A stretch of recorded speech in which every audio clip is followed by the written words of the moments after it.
watching or listening through Oshkosh Media. We're pleased to have citizens participate in the local government, so please welcome to all. Would you please take the roll call? Krause, Here. Heck, Palmieri, Here. Allison Osby, Here. Herman, Here. Pansky, Here. Cummings, Here. present 6. We would now ask you all to stand for the invocation and the Pledge of Allegiance, which will be led by Council Member Krause. We come together this evening to discuss the issues that confront our city. May we always seek the wisdom to do things that reflect our concern for the people whom we represent. I pledge allegiance to the flag of the United States of America and to the republic for which it stands, one nation, under God, indivisible, with liberty and justice for all.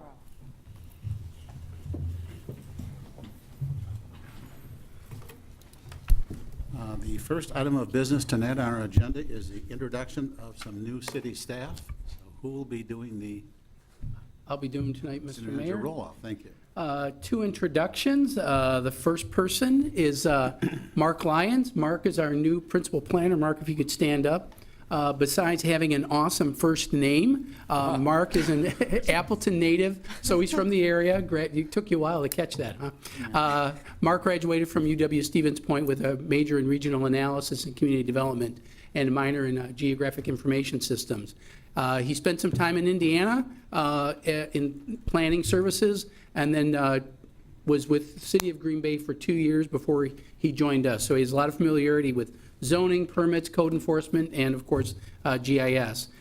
He did a lot of projects in Green Bay, the Velp Avenue Corridor Plan, working with neighborhoods, so a lot of things that are very similar to what we're doing here. So we're happy to have Mark and welcome him to our organization. So which part of the planning department will he be focusing on? I know some of the staff focuses on neighborhood initiatives, others. He'll be doing a lot of the current planning. As the principal planner, he'll be taking the lead on those types of issues. You'll see him, the primary person at Plan Commission meetings, Okay. providing staff reports and background and that type of stuff. Okay. Plus whatever else Welcome. down Thank here you. gets me. So that's Mark. And our second person is Tracy Potter. Tracy joined the finance department as our financial accounting manager on July 10th. Tracy's going to be responsible for supervising the daily processes of collection and accounting. So it's going to be both of those together. And I'd mentioned we were talking about what we were doing with the new position. Collections are also going to be under Tracy. So that was really the major change. In addition, she'll be maintaining our financial worksheets and reports and recommend improvements to our systems. Before coming to us, she was with ThetaCare as a financial analyst for 5 years and Alliant Energy as an accountant. So she has a great deal of background in that. She's a graduate of Franklin University, where she received her MBA. So we're real happy Tracy's going to be joining us, and you'll probably not be seeing her too much because she's normally going to be in the back. But when things are going on with collections, she'll be the person that'll be leading the charge there. So welcome, Tracy, and welcome, Mark. Thank you. Welcome. Welcome. The next on the agenda is a proclamation for August, which is Civility Month, and accepting the proclamation from me will be Linda Perone and Margie Davy. So I'm going to come down there.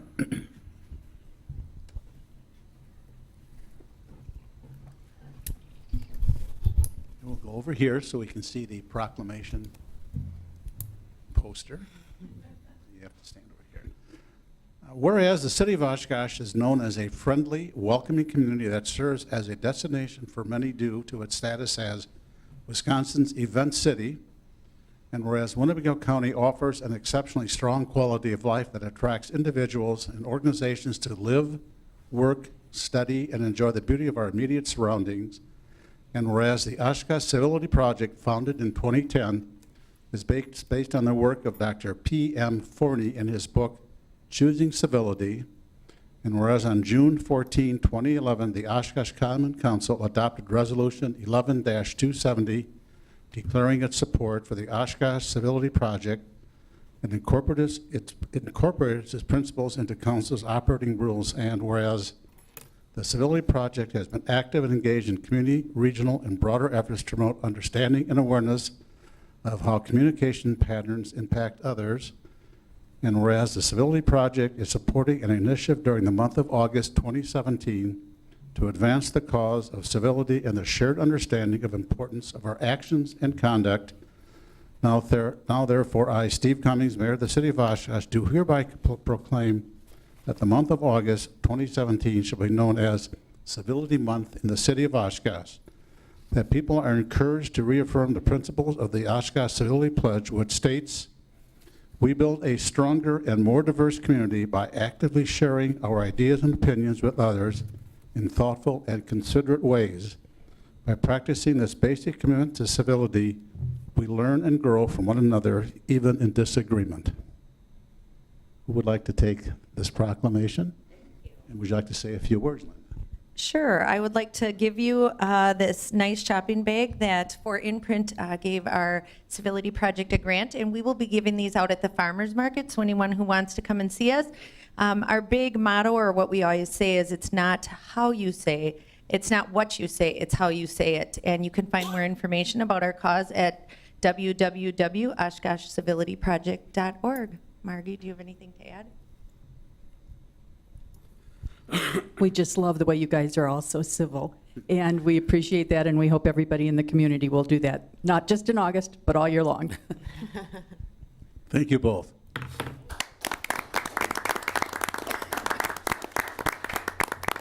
Now, as we tell our students after the pledge, you can stay and watch the meeting or go home and do your homework. Homework, okay. So,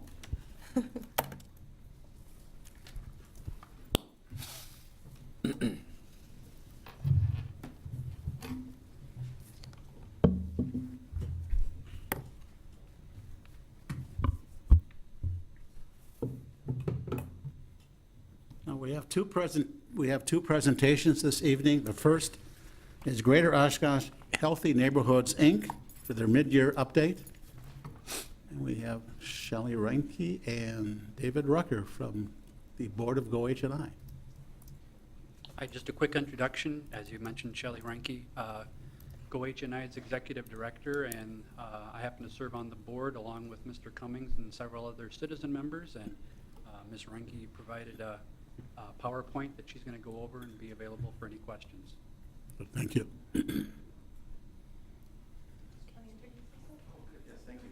Yes, yeah, thank you for inviting us this evening. And Shelley, my name is David Rucker, a resident of Oshkosh. Have been for approximately probably 20 plus years, and very proud to serve on the board of directors for the Greater Oshkosh Healthy Neighborhoods Incorporated. Thank you. All right, here we are again. Hi, everybody. So I was going to give you an update on where we're at. So far, we completed our first, isn't this working? We completed our first complete year. I can't get this to start. There we go. All right. We completed our first year under our one of 3-year funding contract through the city. And we've been working under 2 lines of business. The first one I'm going to talk about is our community building and engagement line of business. So during that first contract year, just over $13,000 was used by recognized neighborhood associations to carry out neighborhood events and special projects, market and promote their neighborhoods as great places to live, and improve the communication among residents in the neighborhood. Residents and volunteers also invested nearly 4,500 volunteer hours during that time. On behalf of neighborhoods, and that was valued at a little more than $101,000. And this includes time that our board of directors has been spending on the first Saturday of each month at the downtown farmers market. We have a booth in front of Hot Dog Charlie's where we've been out there talking to the community, spreading the word about neighborhoods, and teaching people a little bit more about our organization. We also saw in-kind contributions of nearly $8,500, and the total neighborhood investment for our 2016-2017 year was a little over $122,000.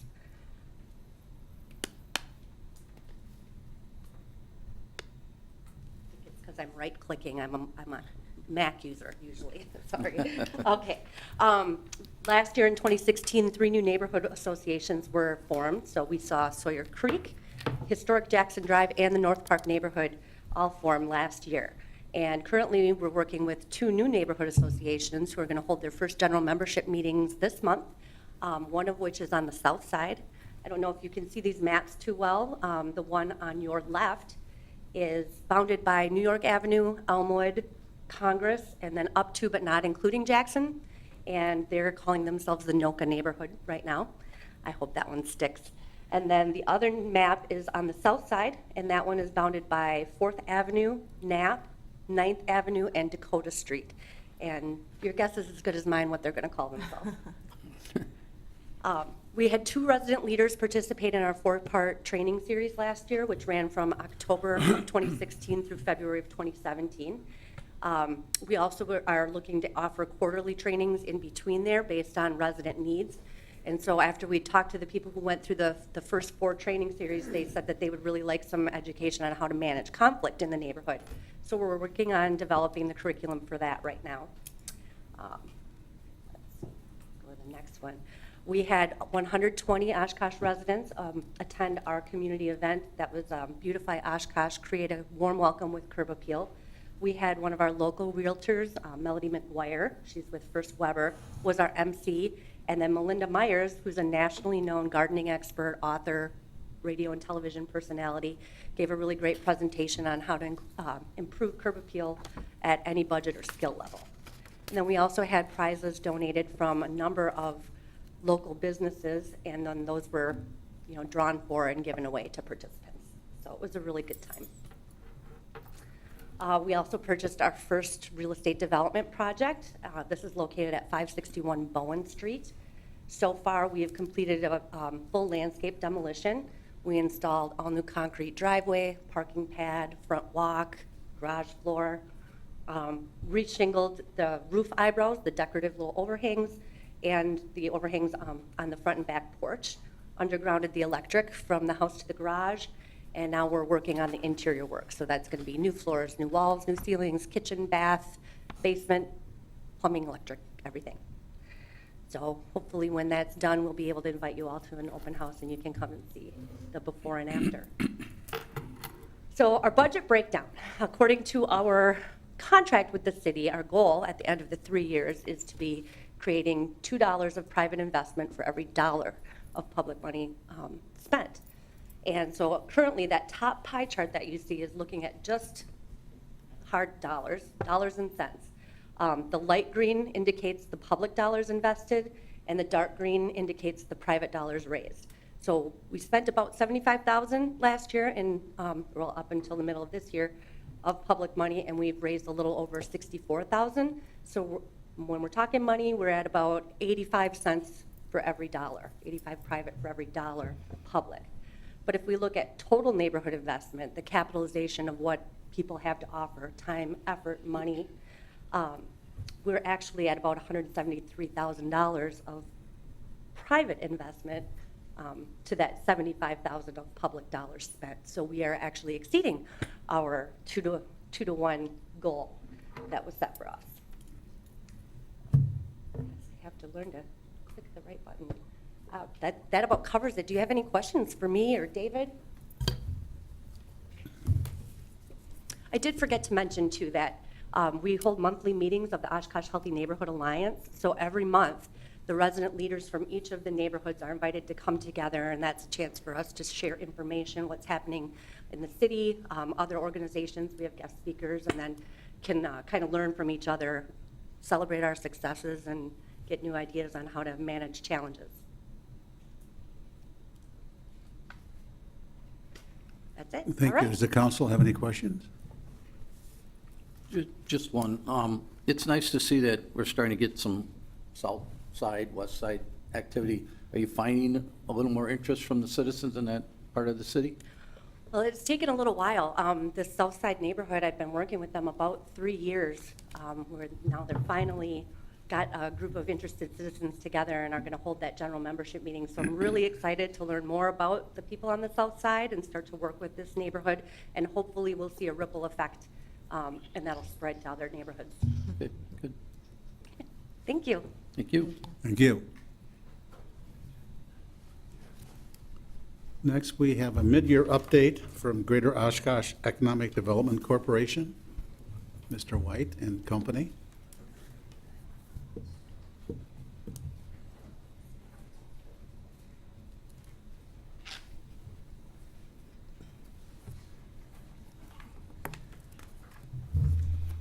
Okay.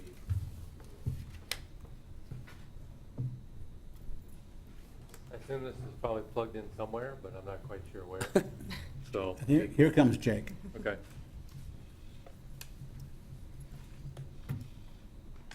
I actually probably can get started because what I say isn't necessarily in relation to what's on the screen. So Jason White, 1204 Fairfax Street, Oshkosh, Wisconsin. Serve as CEO of the Greater Oshkosh Economic Development Corporation.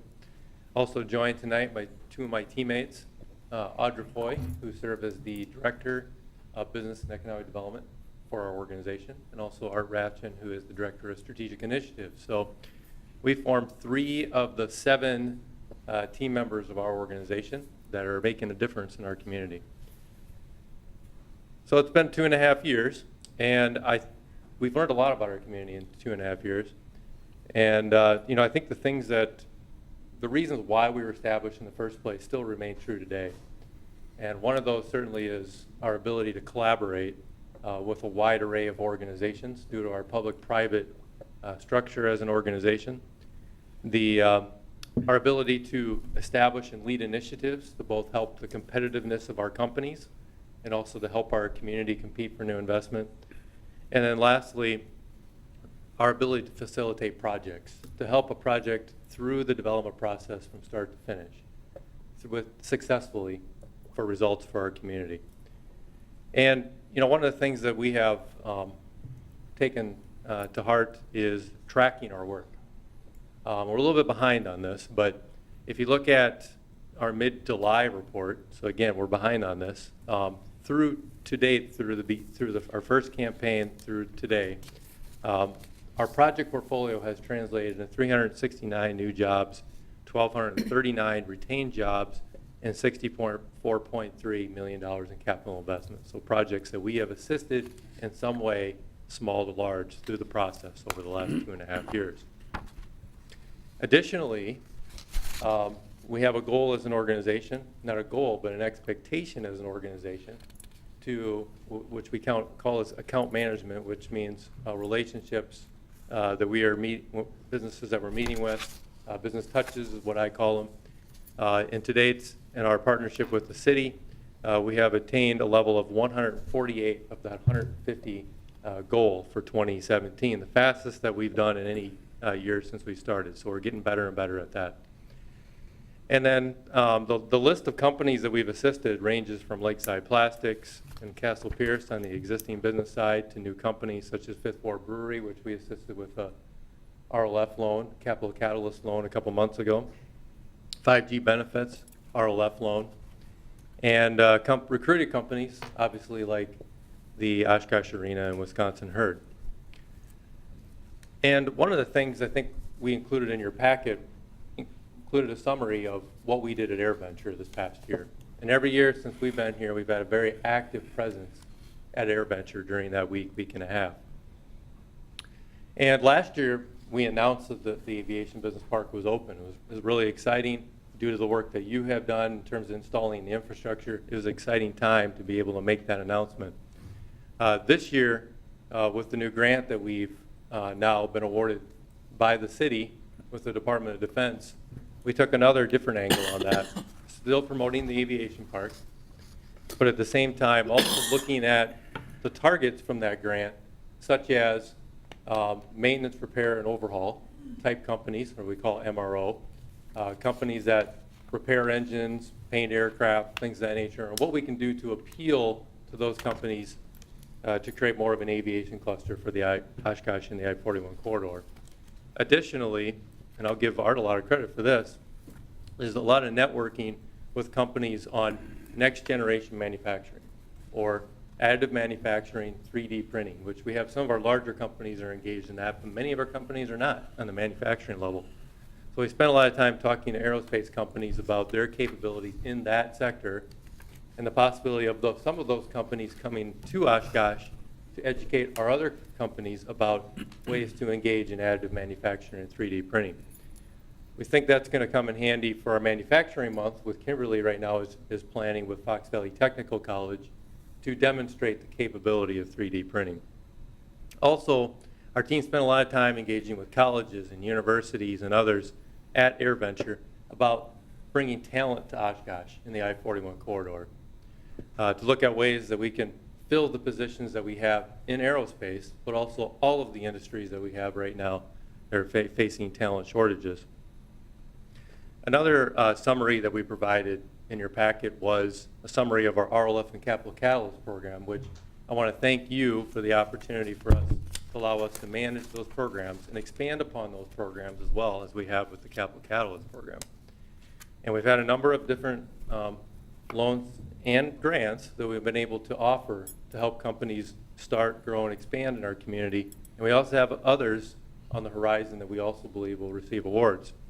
I think an added benefit to that is it allows us to have open the door with companies, because every company needs financial assistance in some way, to talk about the broad array of services that we can offer, and also our network of partners can also offer to help in expanding business. We continue to work with your team on a whole variety of initiatives, and we appreciate being at the table for them, whether it's updating our industrial park covenants. So we appreciate your planning staff and helping modernize our covenants, which go back decades, to allow for both maintaining the integrity of our business parks, but at the same time allowing for development. The comprehensive plan effort that's underway, the downtown planning effort, being on the steering committee there, the Go Transit planning effort to create a new strategic plan for your transit services, and also most recently your efforts on the sustainability plan, which is now in the beginning stages. I want to add a couple notes on that front. I think that's an undervalued asset in our community that has possibility. For example, the Environmental Research and Innovation Center at UW-Oshkosh, which I've actually had entrepreneurs from Iowa come and actually utilize the research services there, and also Oshkosh Corporation, which a lot of people wouldn't realize, they've won national and international awards for their environmental sustainability as a company. And I also want to briefly mention the Sawdust District, because as you know, that's been a real cornerstone of a lot of focus over the last year and a half. And you know, we continue to meet with a lot of interested parties, and I know your staff does as well. And a lot of folks, I think that the arena project has allowed a lot of folks to dream about possibilities for establishing their roots in some way on the South Shore. And I think one of the things that, as a team, we really believe we want to continue to increase that excitement for our community. That's a good thing to have entrepreneurs interested in our community. But the other thing is we want to continue to look at a holistic master plan for that area as well. And I think sometimes that gets forgotten a little bit, just because the concept that Milwaukee Bucks had bought into was not a concept, obviously, that was approved by you, the Common Council. So I think it's still a realistic depiction in a lot of ways, but we still would like to get a lot of folks around the table to create a master plan in and of itself for that area before we get too transactional about a lot of the different properties in that area, and also on the west side of Main Street. And then finally, I wanted to mention, I forgot to put this in here ahead of time, was our strategic plan. So if you look at our first strategic plan, a lot of it was focused on business growth and job growth and things of that nature. Still focused on those areas. But I think it's also a different time, a different economic dynamic in our community, from the standpoint of we have a lot of jobs being created in our community. We have more projects than probably ever before that our community is now considering. And we have wages are going up. I think we have the second highest level of fastest growing wages among the 12 metropolitan areas in the past year when it comes to hourly and weekly wages. Those are all great things. But at the same time, we still have an issue with housing growth, population growth, and we need to continue to focus as an organization on our base.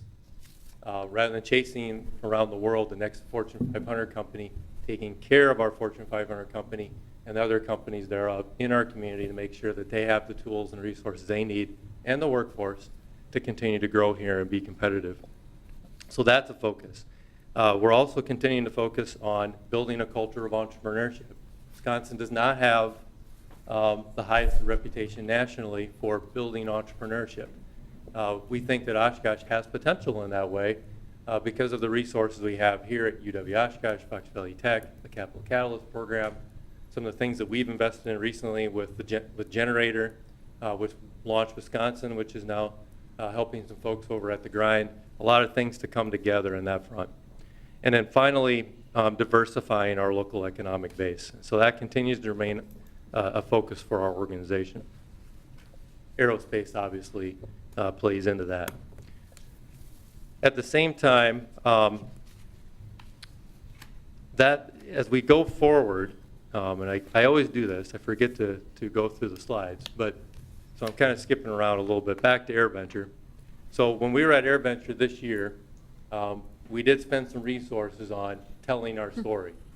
And so you can see here the aviation marketing piece that we have, the aviation business park marketing piece, which was also at the gateway for the entrance for AirVenture this year. So that right there is what every member attendee of AirVenture saw, I think Monday, Tuesday, Wednesday, Thursday, and Friday.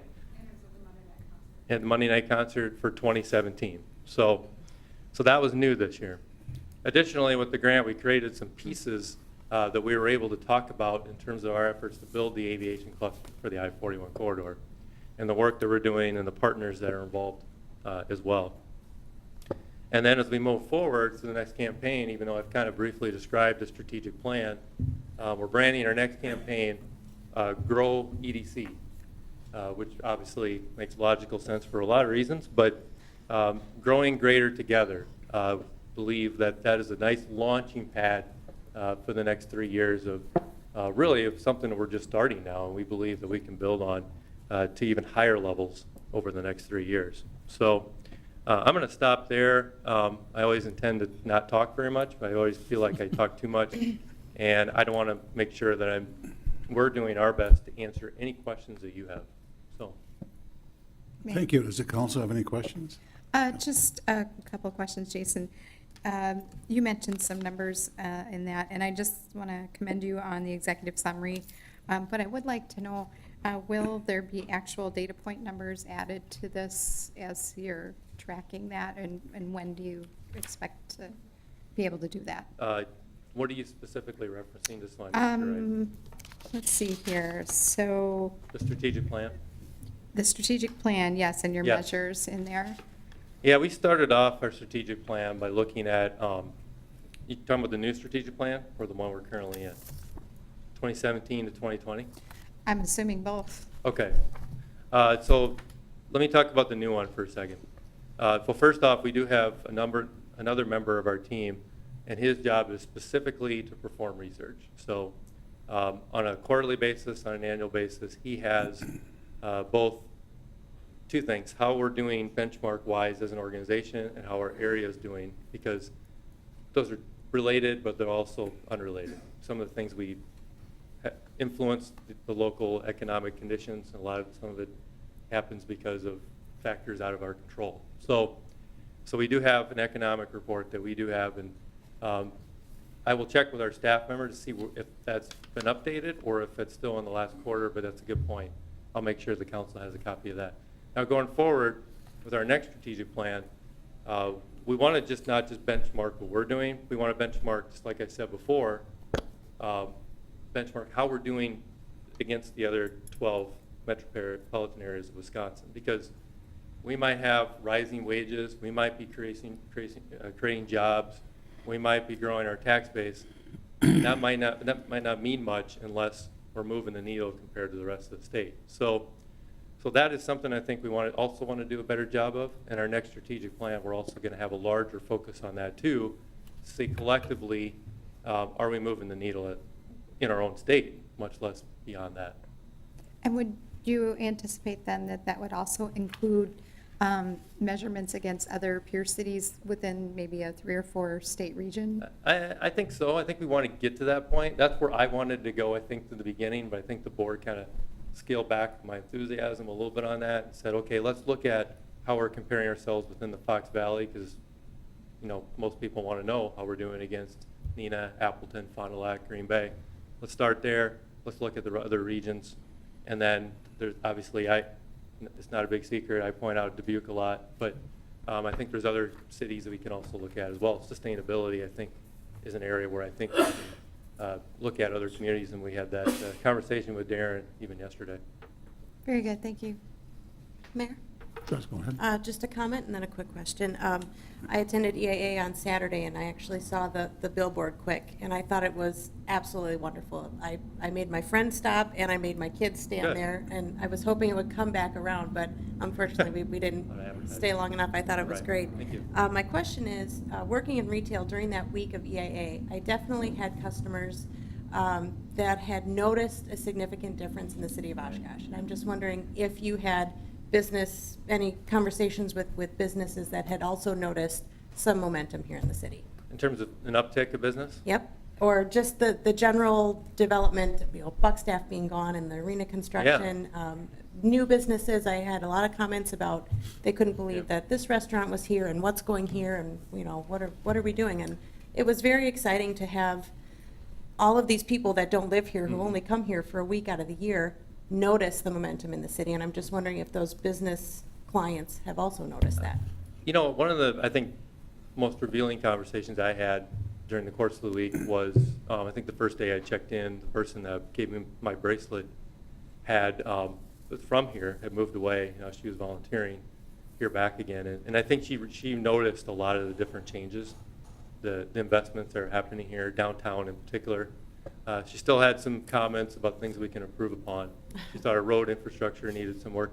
But I think by and large, she saw the noticeable activity downtown, the elimination of some of the blighted areas. I think that the council obviously has had a real focus on. And I think that folks I talked to that had been back, that had not been here for a while, noticed the changes. But in terms of the retail community, I haven't had a lot of individual conversations with folks, but I don't know if you guys have. But I know that that's something that trying to get more folks at EAA to experience more of our community, I think has always been a secondary goal and something we'd like to continue to work on. Is that something you foresee putting into a strategic plan at some point? Sure, I think so. I think the more, being Event City, the more we can do to have some of the dollars that circulate through our community benefit all of our community, I think is something that we always want to look at. I know EAA right now is in the process of doing an economic impact study, updating that to see what their impact is to the community. And I'm anxious to kind of see how they perform that methodology and also what the findings are as well. Thank you. Are there any other questions for Mr. White? Thank you very much. Thanks, guys. Thank you. Next on the agenda is a public hearing. This requires 3 readings before we vote on it. It's Resolution 17-389, approve submittal of 2017 Community Development Block Grant Action Plan. Plan Commission recommends approval. Second reading, Resolution 17-389, approve submittal of 2017 Community Development Block Grant Action Plan. Plan Commission recommends approval. Third and final reading, Resolution 17-389, approve submittal of 2017 Community Development Block Grant Action Plan. Plan Commission recommends approval. Is there anyone in the audience who would like to address this resolution? I'll bring it back to the council for a motion and a second. So moved. Second. Discussion? Mr. Davis is coming forward. Should there be any questions of Mr. Davis? Yes. Councilwoman Perrone? Mr. Davis, can you just describe a little more in detail the public participation component of this? It appears that there were none summarized in the document we received. Nothing comes to mind. As far as the public participation, we follow the basic federal requirements when it comes to publicizing this and holding the public hearings. As time has gone by, it's been pretty sparsely attended, so there hasn't been a whole lot of public comment on our plans as time has gone by. Is So- that the question you had? Yes. Okay. It appears that we advertised in the Northwestern, and if I can get to this.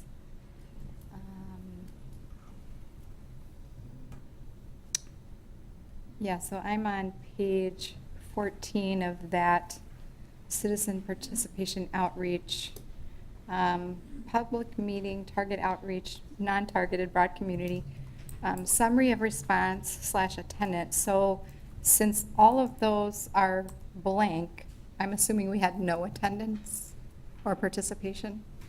I want to say we maybe had one. I'm not exactly sure. I'd have to refer to staff. Did we have anybody attend? One person? One person. Thank you. Are there any further questions to Mr. Davis? Would you please take the roll? Guaransky. Aye. Palmieri. Aye. Allison Osby. Aye. Herman. Aye. Bianski. Aye. Cummings. Aye. Carried 6. Thank you, Mr. Davis. Next on the agenda, we have citizens' statements to council. Citizens are to address the council only. Statements are limited to 5 minutes, must address items that are not listed on the council meeting agenda, are limited to issues that have an impact on the city of Oshkosh, and the common council may address at a future meeting, and must not include endorsements of any candidates or other electioneering. Mr. Wyman. Hi, I'm Bill Wyman. I live at 1373 Wagoo Avenue, and I'm the President and CEO of the Oshkosh Area Community Foundation.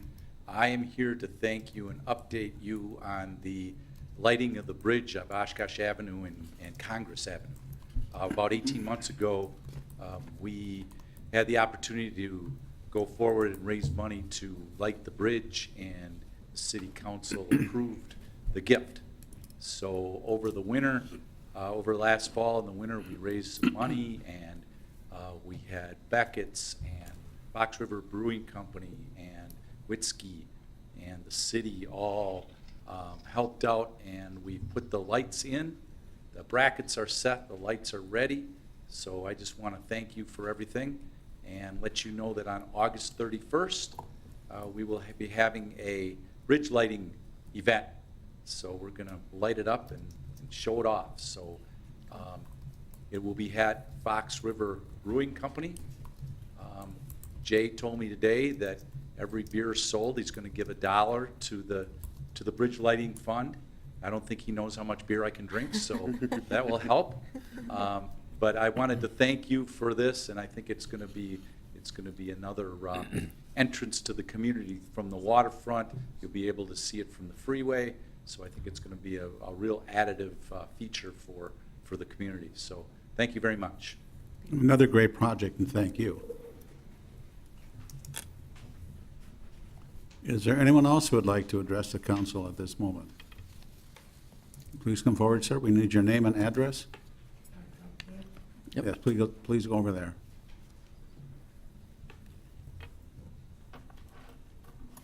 Don't mind if I read this? You could read it, but we'll need your name and address first. Okay. My name is Lloyd Collier. I live at 100 Court Street in the city. I'm a 90-year-old World War II veteran, a lifelong resident of Wisconsin in Winnebago County, and I realize that much of what I say here will be considered the ramblings of an old man. But the opinions and views that I express here are the result of a lifetime of inquiry, research, reflection, and they may differ from many of those of my fellow citizens. But nevertheless, I believe, we have a right and a responsibility to submit for public consideration ideas that I feel will meet our responsibilities and enhance the well-being of the community. I travel quite often to the Northwoods, and I'm amused, amazed, and inspired by their desire, their ability, and the innovative methods they use to meet the needs of the homeless and the impoverished. Many of these municipalities have a population of less than 2,000.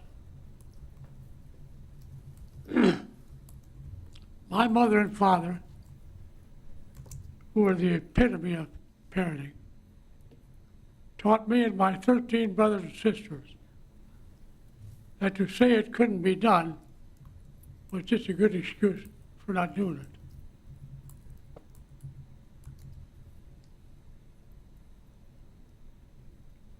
The problems faced by the majority of the public are minute compared to those of the mentally and physically ill, the disabled, the homeless, and those who for various reasons are bound to their homes. Meeting the needs of the less fortunate is a problem that has been brought before committees many times with no acceptable remedy. Time is a valuable asset. Time is an irreplaceable commodity.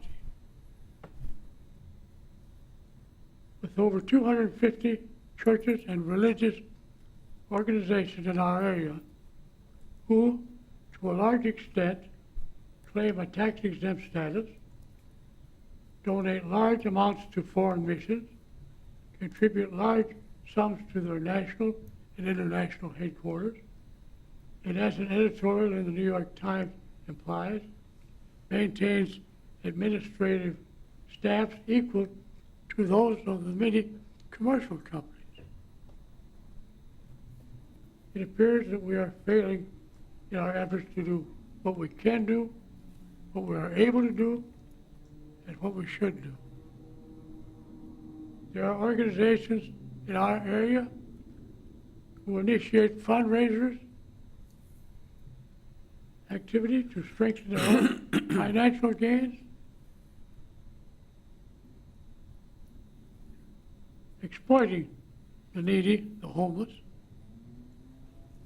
who in reality are the basis for their existence.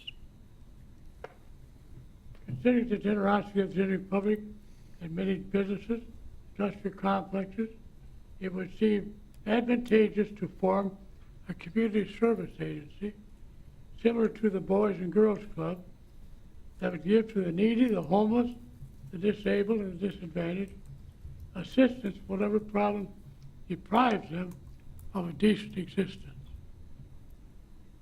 At the present time, our community is failing to meet the needs of the less fortunate, but in so doing, fail to give the donors the results they desire and have a right to expect. God in His infinite wisdom has installed within each and every one of us a desire to reach out to those who need us. Building anything of a permanent nature requires a strong and firm foundation. That is particularly true to the community.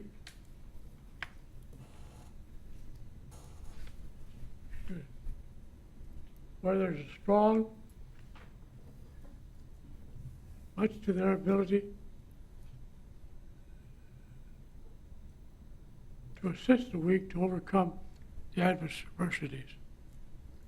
It would be more than naive to believe that therein lies the answer to all the social ills of our community. But as long as the problem is among us, it is required in the name of humanity that we do what we are able to do with whatever resources we have or can acquire.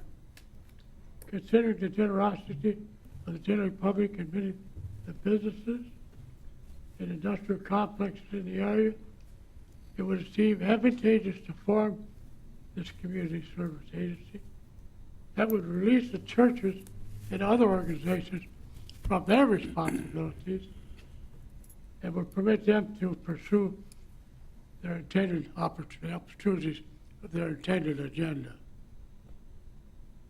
This would also decrease to a large extent the amount of mismanaged funds and funds sent to other countries, funds which would do much to assist the unfortunate. There's an old saying, probably older than I am. If you want to grow an oak tree, you have to plant an acorn. This is my acorn. And I don't say this lightly, but I spent 50 years of my life working with people that are in desire needs, higher needs. I'm well aware of what needs to be done. I've did it throughout in Seattle, Chicago, Los Angeles. I know exactly what needs to be done, and I think we need to do it. That's about it. Thank you for some very thought-provoking ideas, sir. Thank you Council, for a any very, comments? very eloquent, What? thank you for your very eloquent piece here, very much, sir, and thank you for your service. If anyone would care a copy of this, I have some.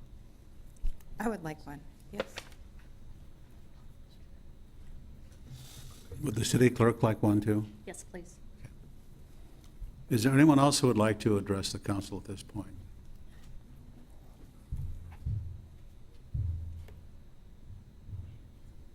We will now move on to the consent agenda.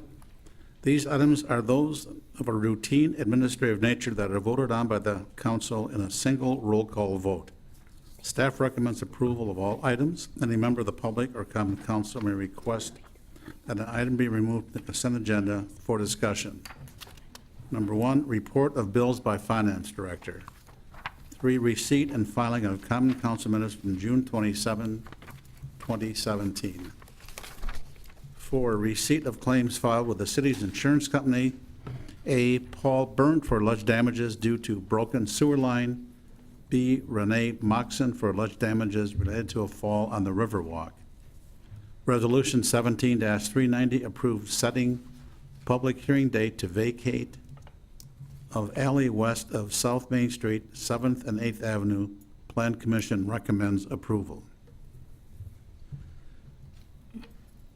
Resolution 17-391, approve accepting bus stop easements at 375 North Eagle Street, 1100 West Smith Avenue, and 415 Jackson Street. Plan Commission recommends approval.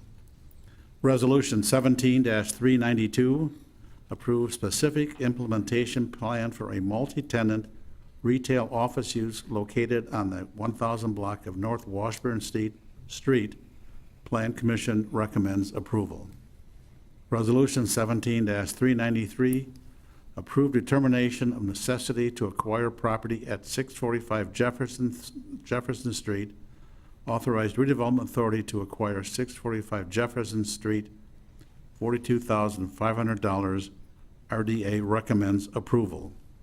Resolution 17-394, approve amendment number 2 to engineering services agreement with Professional Services Industries, Inc.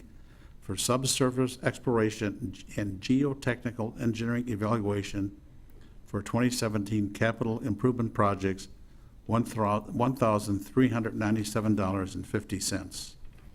Resolution 17-395, award bid for Public Works contract number 17-01 to Vinton Construction Company, Inc.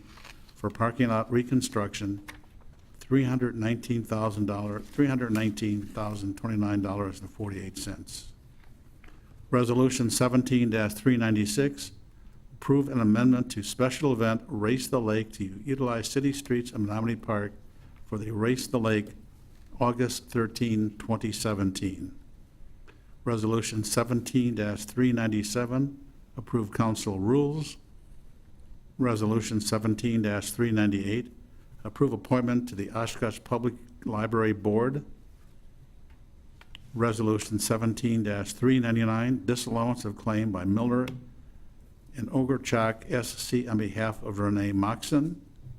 And I believe the final resolution is Resolution 17-400, approve Class B fermented malt and Class C wine license, special Class B licenses, operator licenses, and taxi cab driver licenses. Is there anyone from the public that would like to speak to any of these items on the consent agenda? I'd just like to say one thing. I'm gonna go. You have to step to the microphone again, sir. They told me if I wanted to come back, I did so now. Not here. We're nonpartisan.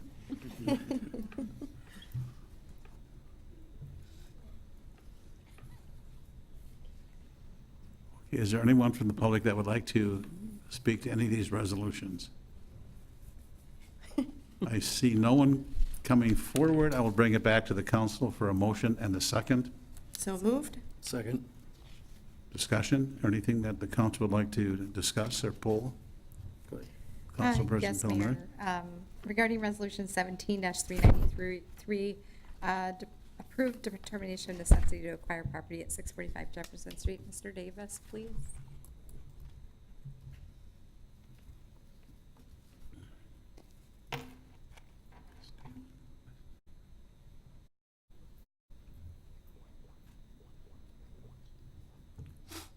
Yes, question regarding the property here. So this is adjacent to several other properties that have been vacant and are under option currently. Yes. And I think in the staff memo, it says that the option is for another 15 months. Has it been a year since that was put forth? That option was, I don't remember off the top of my head, but it's close to it. They did ask for basically 2 years to put their project together, because they were looking at different funding sources, and there wasn't any easy one that fit together, they thought, so it might take them a couple of years to put that together. right, so then to add this property to that, is it anticipated that this would perhaps make that, I believe it indicates it would reduce the overall project cost, and that it's possible that the Main Street parcel to the west could be combined with Jefferson Street site to provide the prospect of access and mixed-use commercial. So do we know that that Main Street parcel is definitely available, or has that been expressed or brought forward too? I wouldn't say it's not a certainty, but certainly the RDA has talked about the desirability of combining a Main Street access to these properties, and I think the developer even recognized that, and the developer was going to take it on their shoulders to try to get that access to Main Street. In this particular case, this property approached the city, which we hadn't had in the past, and that kind of opened up that avenue. So I think it makes it more likely that access to Main Street would happen. So that's why I think the RDA thought this would be a good addition to that redevelopment area that they've assembled over many years.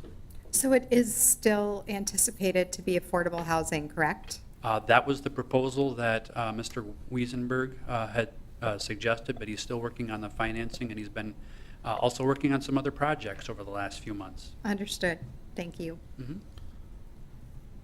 Just maybe a different question in the same area though, because we had gotten some emails from citizens that were upset that they lost their community garden, and with the idea that something was going to go in there. Is there something we could do as a city to spur that a little bit more? Is there any incentives that we could give to the developer to get that going? As the gentleman just said, we need that type of housing, and that's an area that we could use that housing. So is there anything that possibly the planning department could do to assist making that project move forward and continue to move forward instead of waiting and waiting?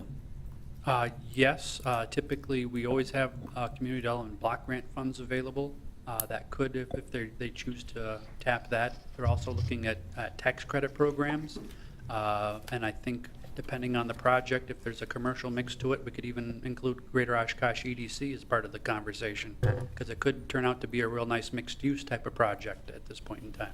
Okay, I just kind of talking out loud, I guess. So, thank you. Any further questions? Would you please take the roll? Froese. Aye. Palmieri. Aye. Allison Osby. Aye. Herman. Aye. Piansky. Aye. Cummings. Aye. Carried 6. There were no items removed from the consent agenda, so we'll move on to pending ordinances. We have two. The first is ordinance 17-401, modify parking regulations on New York Avenue. Is there anyone from the public that would like to speak to this ordinance, pending ordinance? I see no one coming forward. I'll bring it back to the council for a motion and a second. So moved. Second. Discussion? Would you please take the roll? Krause. Aye. Palmieri. Aye. Allison Osby. Aye. Herman. Aye. Piansky. Aye. Cummings. Aye. Carried 6. Next is ordinance 17-402, designate Nevada Avenue as through street at intersection with Evans Street stops. Is there anyone from the public that would like to speak to this pending ordinance? See no one coming forward, back to the council for a motion and a second. So moved. Second? Discussion? I'm going to vote against this ordinance. I don't think we want to be putting stop signs in residential neighborhoods. I understand the reasoning behind it, but the statistics did not meet the motor vehicle numbers for putting a stop sign in a residential area. You put one in one area and take a yield sign out, we're going to have more and more citizens thinking that they should have stop signs. And I think it's a dangerous precedence to put stop signs in a residential neighborhood, so I'll be voting against it. Mr. Robbie, can you speak to this? Or do we have? I can try unless Mr. Collins is in the I don't back. see Mr. Collins back. Yeah, I didn't see him Yeah. back there either. So this would be one street over from the stop sign on Nevada and Hazel, right? No, that's Oak. Be Is- on. Is this what would be considered, if we had it mapped out, a safe route to school, like for Emmeline Cook?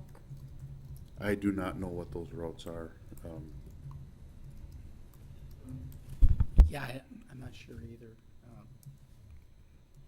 Can I just add to this? I'm on the traffic advisory, and the residents in that area, people don't obey the yield sign. They blow through it.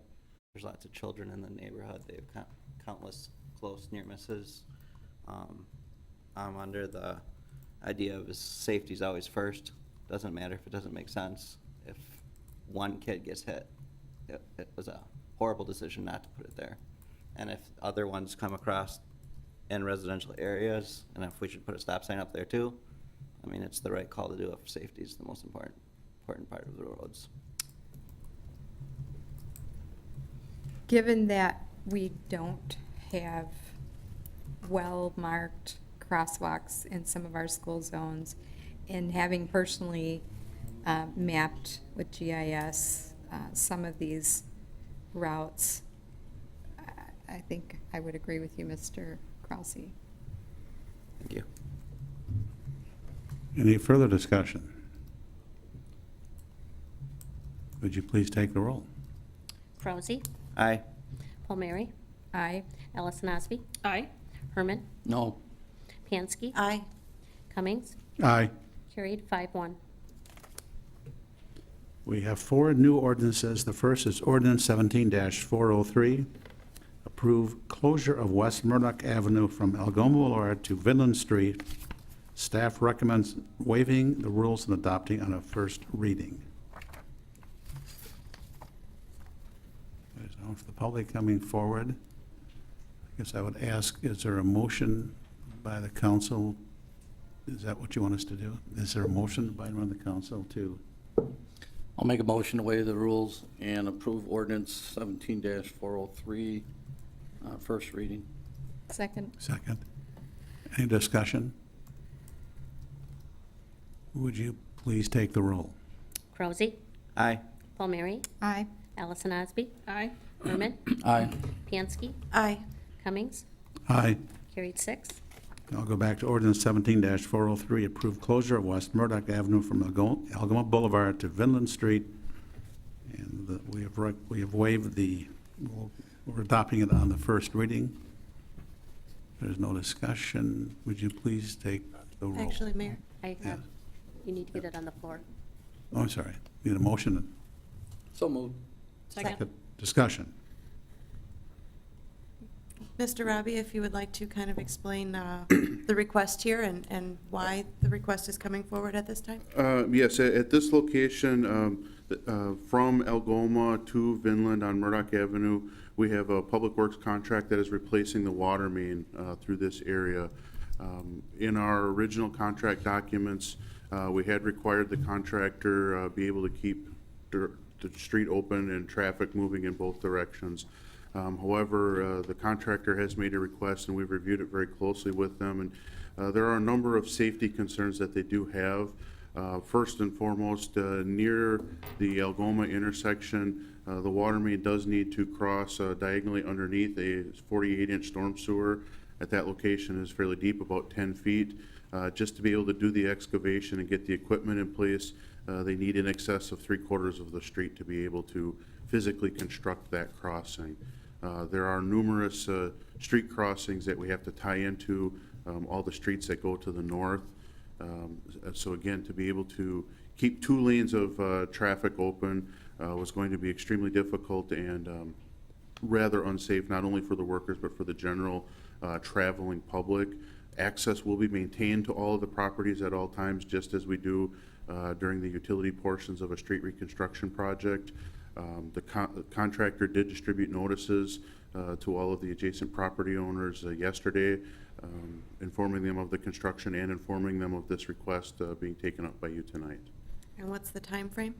Time frame for the closure itself, it will take them approximately 6 weeks to get all their work done and get out. And will this be a complete closure for the entire 6 weeks, or is there any room for any partial? We are working on some details with the contractor right now. One of the things that we believe we may be able to do is get the intersection of Vinland, Murdoch, and Elmwood open back up sooner rather than later. We think that we may be able to get that within the first couple of weeks so that that intersection will be open back up by the time the school district starts school. So we are working on some of those fine details with the contractor to get some of those things in place so that we can, maintain some better access towards North High School. Thank you. And when does it start? If approved, the closure would start next week, Wednesday. Street's already closed, isn't it? The street is not closed at this location. They have started some construction activity in this area, but they are currently maintaining traffic. They started doing some saw cutting and some other work just to get started, but the street is not closed at this location at this The time. next item that council is going to consider, the answer to that question is All right, yes. just a, I guess a correction on the second page, page 210A. It says anticipate closure of Oshkosh Avenue. So I think we need to correct that to should be West Murdoch.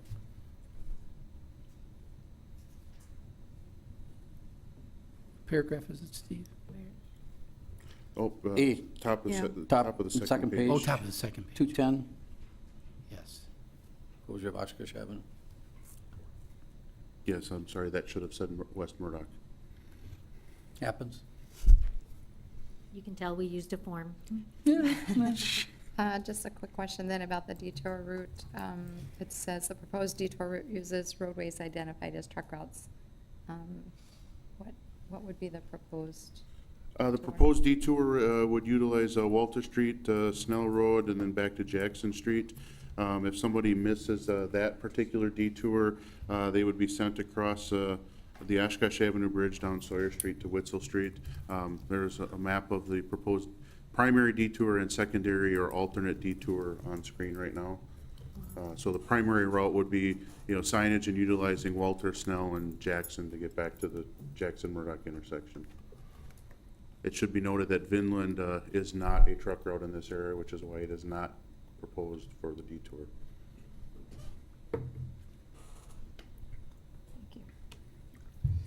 Any further discussion or questions? Would you please take the roll? Rousey. Aye. Palmieri. Aye. Allison Osby. Aye. Herman. Aye. Pansky. Aye. Cummings. Aye. Carried 6. Next, we have ordinance 17-404, approved closure of East Murdoch Avenue from Harrison Street to Bone Street and East Murdoch Avenue, Bone Street intersection.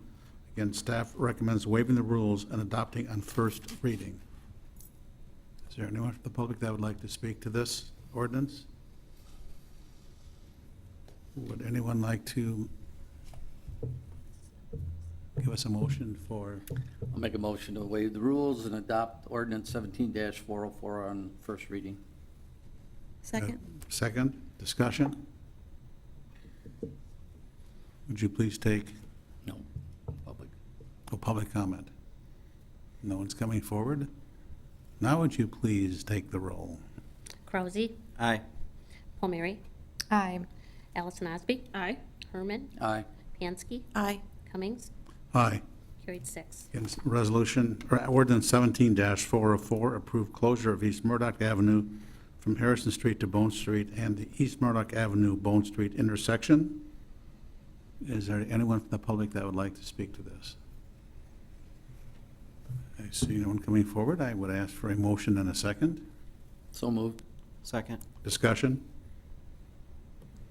This is, this stretch of East Murdoch Avenue is under contract for complete street reconstruction, so it does, in order to completely reconstruct the street, need to be closed. There was a bit of an oversight on our department staff to get this to you sooner.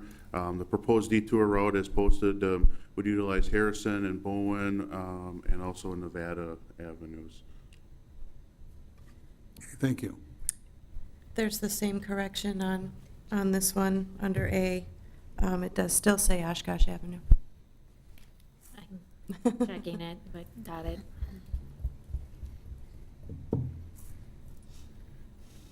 Okay, if there's no further discussion, would you please take the roll? Krause, Aye. Palmieri, Aye.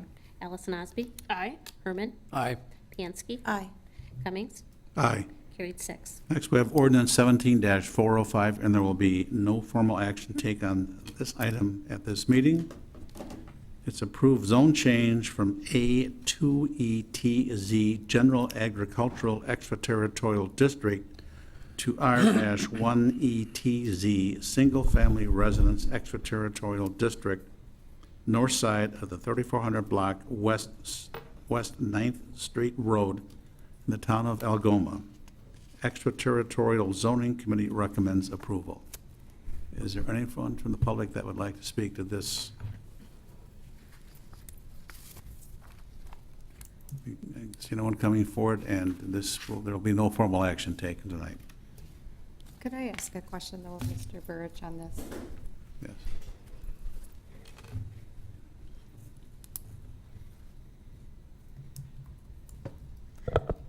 Mr. Burridge, would you just talk a little bit about how this would not have fiscal impact on the city, in that our city services would not be necessarily supporting Correct. the additional residences intended? Correct, because it'll be developed in the town, so it'll be taken care of by the town and the county. The only way that they potentially get city services with us is if they requested a delayed attachment in our boundary agreement, then they'd be able to get that sewer service. I'm not sure when this area, and that's a delay of 5 years. I'm not sure if this is one of the areas that's coming in within the next 5 to 10 years or not, so I'm not sure right now. But right now, it's just all town county services. Thank you. Next, we have ordinance 17-406, and again, there will be no formal action taken on this item this evening. Approve a zone change from UI Industrial District to BP Business Park District for property located at 1919 Bone Street, and the Plan Commission recommends approval.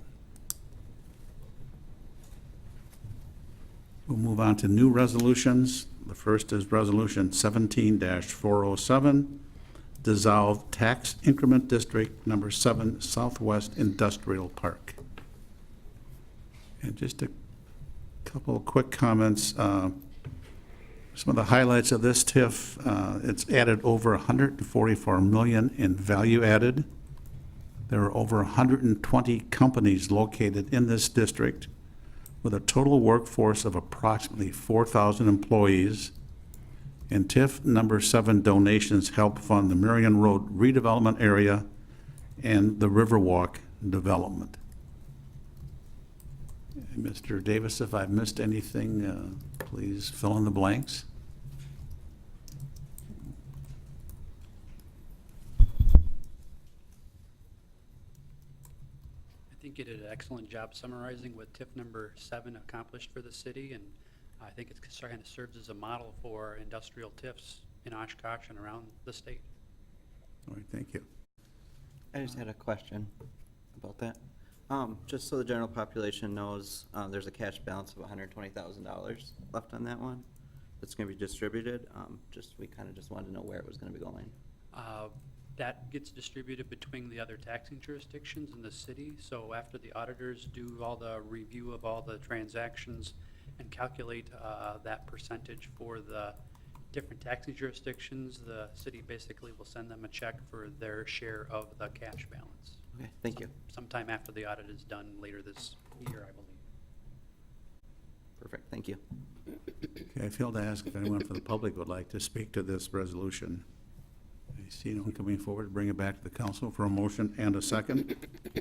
So moved? Second? Discussion. Makes me sad that we're, I feel like we should have like a ceremony or funeral for a a burial, a proper burial. Yeah, this has been a tip that has done a lot for this community. And certainly a thank you to the other taxing jurisdictions that allowed us, you know, extra time with this TIF to continue moving Oshkosh forward, so. Okay, thank you. Any other comments or questions from the council? All right, would you please take the roll? Krause, Aye. Palmieri, Aye. Allison Osby, Aye. Herman, Aye. Pansky, Aye. Cummings, Aye.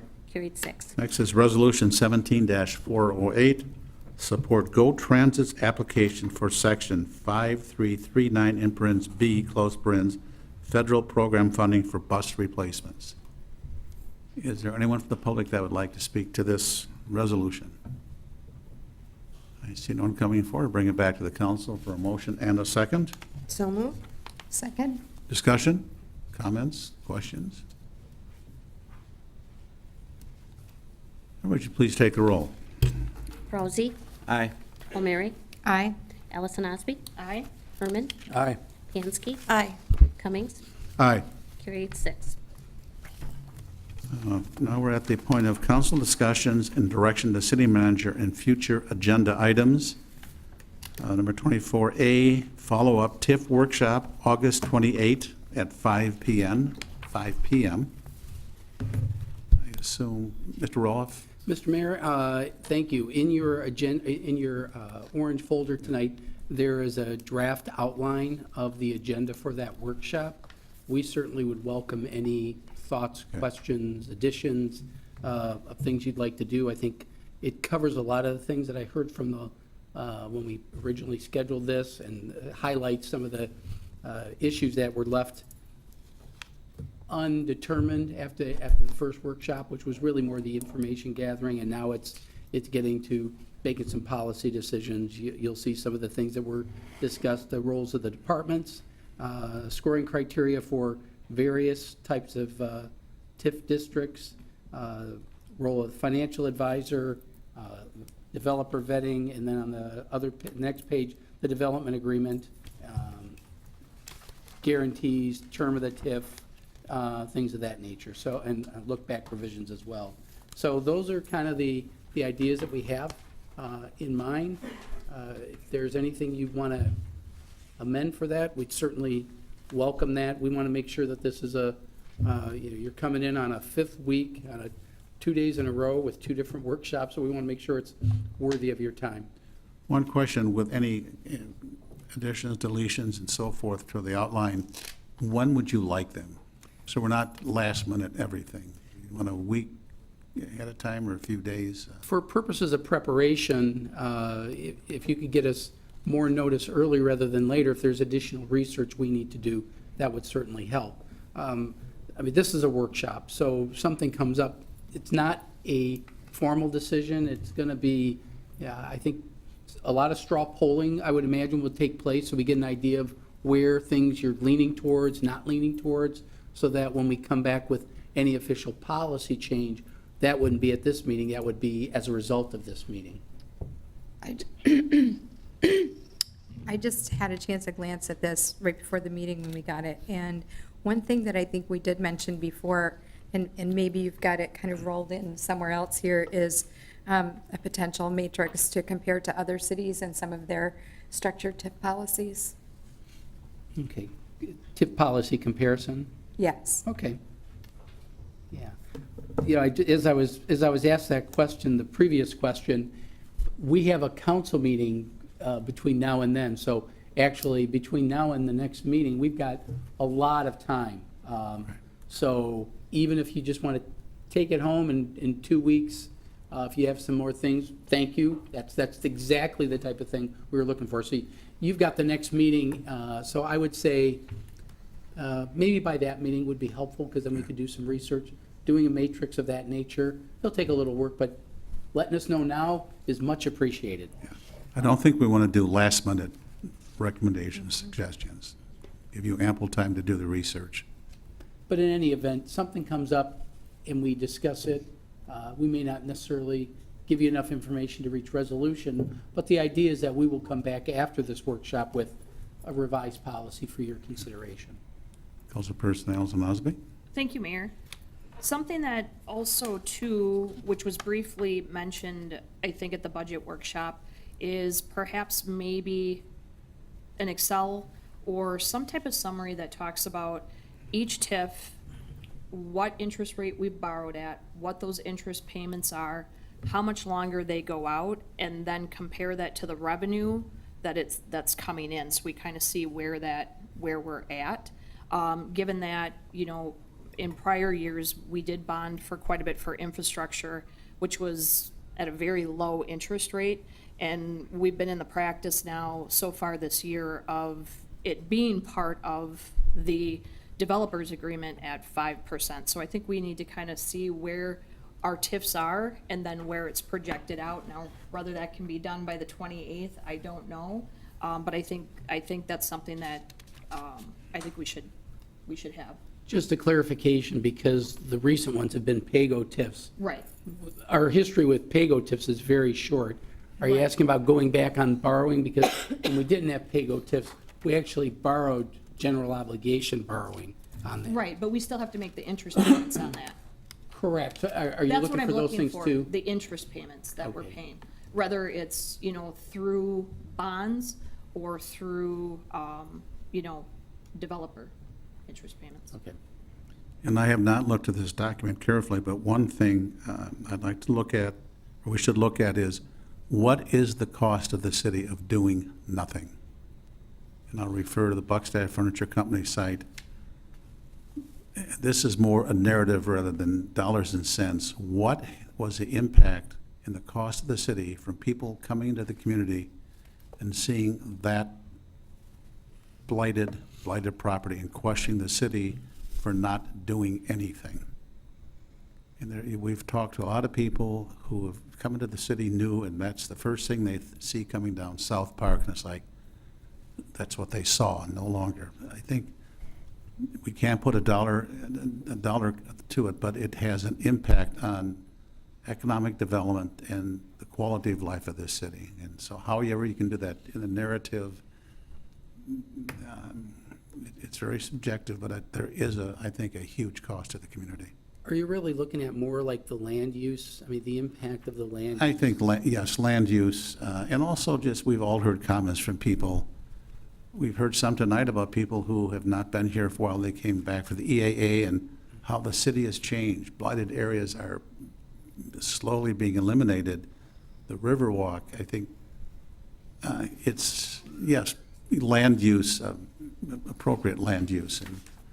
And the cost of the city of having a blighted property sit there and then taxes aren't being paid, and the cost just in fire protection, police protection, on the what if something does happen.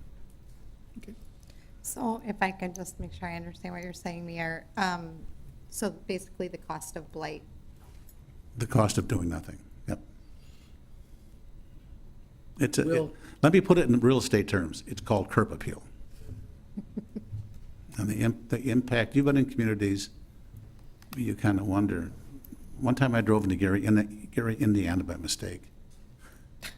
Everyone knows what I'm That was your talking about. mistake. Yes, it was a mistake. GPS. So, yeah, something, the whole, you know what I'm saying. We'll talk about it with staff, and we'll Yeah. maybe follow up with you with a few more questions. Okay. Thank you. I know where I'm going, sort of, Kathy. Okay. All right. On 24C is extraordinary service charges for special events workshop. We got the budget workshop, Mr. Mayor, the day after. Oh, the day, So I that'll- was trying to ignore that. I know. That's our second budget workshop, and I believe we're going to have our auditor there as well to give our formal 2016 audit report, as well as some of our forecasts for next And year. that's August 29 at 5 PM, and so the public is aware that will be televised, Yes. and it is open to the public if they want to attend the budget workshop. Correct. Okay, 24C, extraordinary service charges for special events workshop to be determined. I had an opportunity to talk to the group that Mr. Maurer and Ms. Snell had assembled. Some really good recommendations. Staff's taking those into consideration. We're going to be getting something to you. I don't see Mr. Maurer in the back, but it'll be within the next week or two.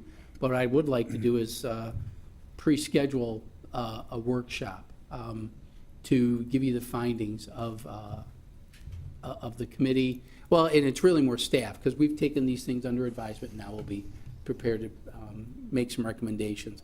Quite honestly, just so you know, most of the recommendations I can certainly accept, and I'll be forwarding you my recommendations, which will very closely mirror the work of the committee. There might be few little tweaks, but for the most part, I really appreciate they gave some good input from an organizational standpoint, and I think they took off their hats as event organizers every once in a while and gave us some good input, and that was very much appreciated. And I know that Ray and Kathy really appreciated that as well. So I do want to give you time to get it and absorb it a little bit. So I'm probably looking at and suggesting into September. I believe that the workshop itself can probably get done pre-council meeting. I don't think we need a full 2 hours, because I think when you see it, it's really, they went through the methodology. So it's honing in on finalizing the methodology. So I think we can do it at a workshop at a council meeting. And if that's not enough time, we can certainly talk about that. You'll have it likely before the next meeting, so you'll have time, but I'm looking at September to have a workshop. And so, coming out of that workshop, then you're looking at a policy change from the council, or an ordinance change, actually, on how we... Every year, what approve got kicked back to us, we present a resolution to council for their consideration. This will give us the methodology that I think we're going to use year in and year out. So it'll be a little updating based on inflation, but not a change in methodology from year to year. And so we'll get your blessing on the methodology, and then once we know the rate changes for different things, cost of living increases, things like that, we'll have a resolution for you that will reflect that. I'd probably wait until after the budget's adopted, but we'll have preliminary numbers that we'll be able to share with you, because we'll already know that pretty well. The methodology is going to be pretty solid, but it's like, depending on what whatever cost of living we put in into the budget for different departments. So did I understand this correctly? So we will be receiving that raw report from the special committee from Mr. Maurer, and then It's not from the committee. You're going to get a report from staff based on that. Okay, so you're going to committee. roll it up, but can you include the raw report from the committee as well? It's really just a memo, but yes, we can do that. Okay, thank you. But looking ahead, I guess what I'd be suggesting to council is, would you be willing to have a workshop, say at 5 o'clock on Tuesday, September 12th is what I'm thinking. I prefer 4:45, but I know sometimes for some of you that's tough, but I think we'll just, if we get it to you several weeks in advance, there'll be plenty of time for you to call us with questions and things like that, and once people start talking about it, I think that'll help generate interest in it. So, but I know 5 o'clock, 4:45 is very tough, but 5 o'clock, we'd get good 45 minutes in. Does that work for the council, that day and For time? me? Yes. Very good. So we'll try to give 50 minutes to it. We'll have our kids back, but Yes, we will. There was one thing that came up during that discussion. Certainly, EAA took a very big interest in this. They're our biggest event in terms of charges and that. And they have asked for an opportunity to make a presentation to council about the economic impact of EAA on the community. The group felt that while that may be useful for the council, it would be inappropriate to muddy that water with the special event policy. But I indicated a willingness to certainly hear that presentation. So I'll be bringing that back to you. But the idea is we're going to have a tough time getting all that in 45, 50 minutes. And certainly they can come back at another time. They had a UW Oshkosh professor do some research, and I think it's worth sharing with the council. We did not hold a tourism breakfast this year, and I thought perhaps we could talk about, if we're going to have a workshop like that, we could do a discussion about the impact of tourism in general, EAA just being one part of it, but just overall. So Kathy Clough from CVB is waiting till her new boss starts, and then we'll look at scheduling something like that to you. Okay, That's good. my report. Next, report on committee regarding Oregon Street reconstruction. Is that Mr. Robbie? Yes, I will be starting the discussion there.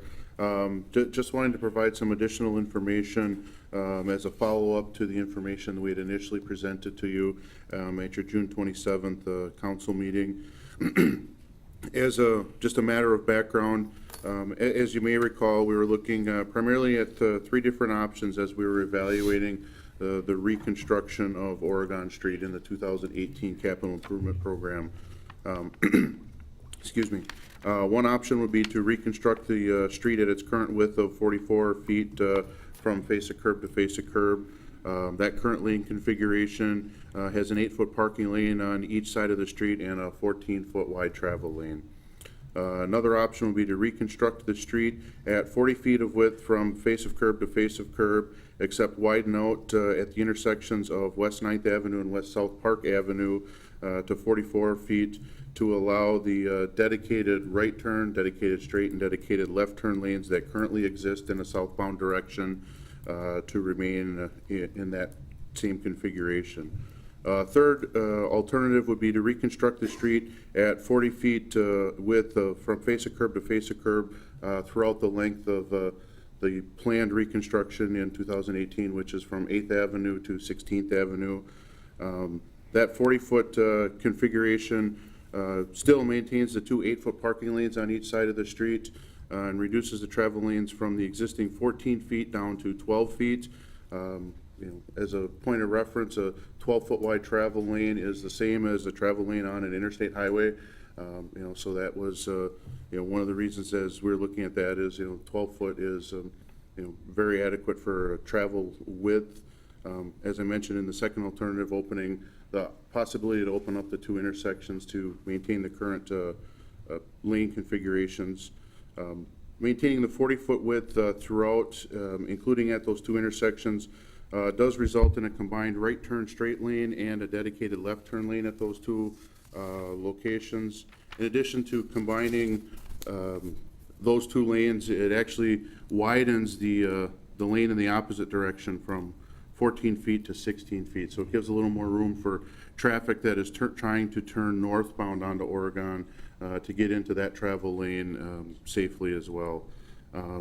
None of the configurations that are proposed have an impact on parking. Parking is proposed to be remain on both sides of the street through all of the alternatives that were presented.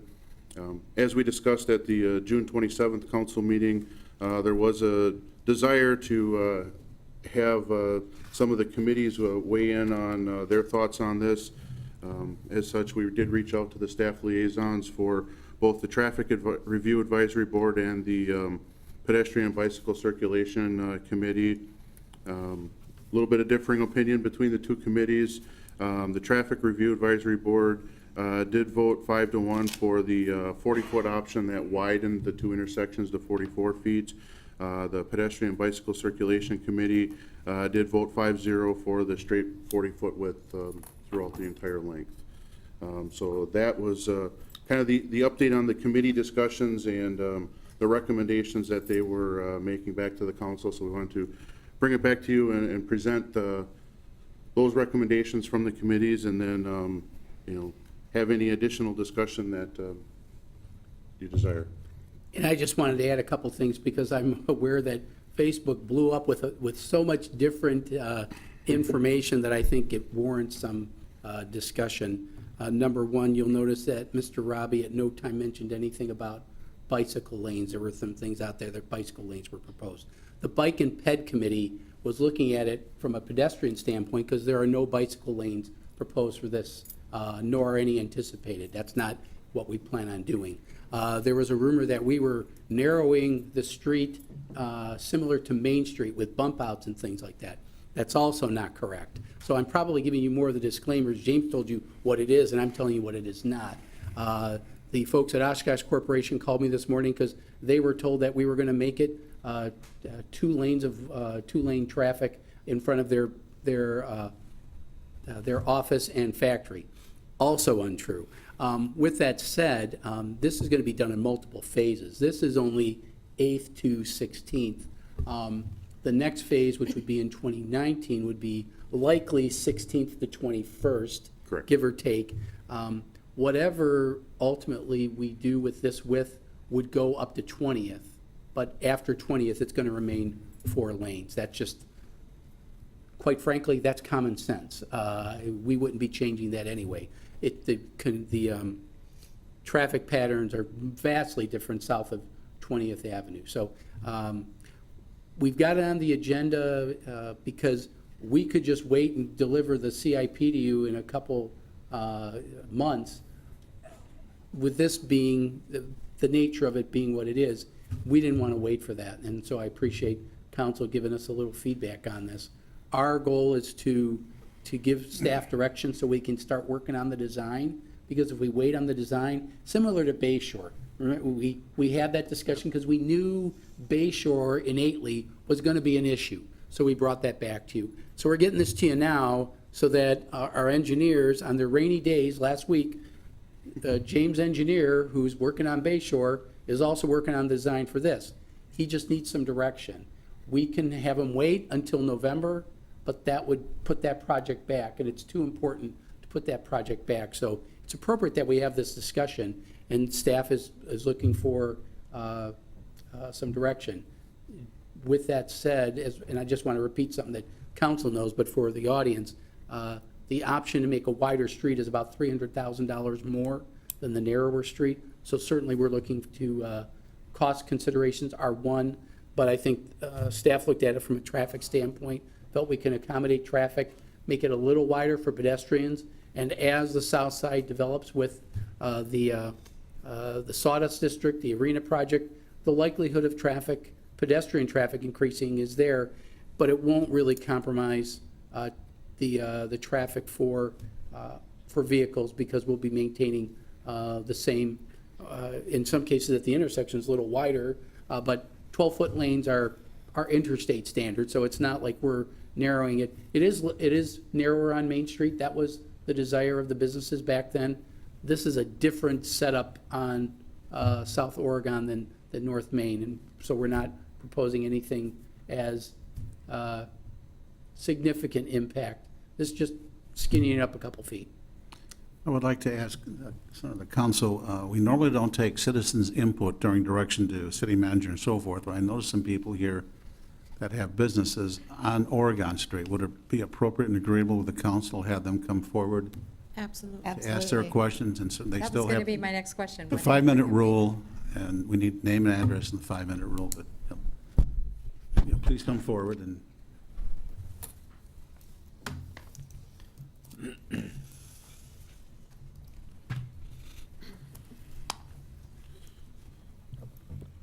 Hello, I'm Susie Lieb. I reside at 1565 Galway Court. I do business out of 1528 Oregon Street, that corner of 16th and Oregon. And I have to be honest, I don't know a lot about what the discussion or the committee brought forth, so I'm just getting my information from coming to this meeting tonight. My concern is not necessarily with the traffic flow as much as it is the patrons to my business getting in and out of their cars. So when you narrow the street, traffic can probably still flow, but what are we doing to our patrons and their accessibility to get in and out of their cars? So that is a concern that I think is valid, and I know as a business owner, I do get a lot of comments about it's not really an ideal location, 16th and Oregon, to have a business as it is. There's no parking lot. People are always trying to cross the street. That's a crazy intersection. It would be ideal, yes, to slow traffic down a little bit, because when I'm leaving work, I exit and I have to get onto Oregon Street and I have to head south. I cannot see the traffic coming because of all the parked cars already. So if we narrow that street, I don't know what effect that's going to have on that safety as well. So I think there's just other things that we have to consider. I understand the financial part of it, but down the long haul, what's that impact going to have on, patrons, the businesses? It's not necessarily a district where we're getting a lot of walk-up traffic as far as our patrons. I mean, not my business in particular. I'm more of a destination. I mean, people aren't just walking around saying, hey, I'm going to go, buy a vacation. I happen to be here. Maybe chocolate. Yes, but that's a little bit more thoughtful. So I think pedestrian, it's important, yes, to consider the pedestrians and making that more accessible. But what are the businesses that are on that street? And how is that going to impact them? So that's all I really have to add. Thank you very much. If I could just ask, did you get a letter from Public Works about this? I did not receive it. If maybe it came, I rent this space. I don't own this space, so it could be that it went, to the owner of the building. I was not at I did not know about the meeting. No. Those notices were actually sent out by Community Development, as they are the staff liaison for Pedestrian and Bicycle Committee, not Public Works. But it was sent, you're correct, it was sent to the property owner, so if she's a tenant, then she didn't get it unless the property owner shared it with her. So Susie, how did you get drawn into this conversation? So I was brought into the conversation by neighbors who did get the letter. Okay. And just asking me if I was aware of it, of what the possible construction or reconfiguration of Oregon Street was.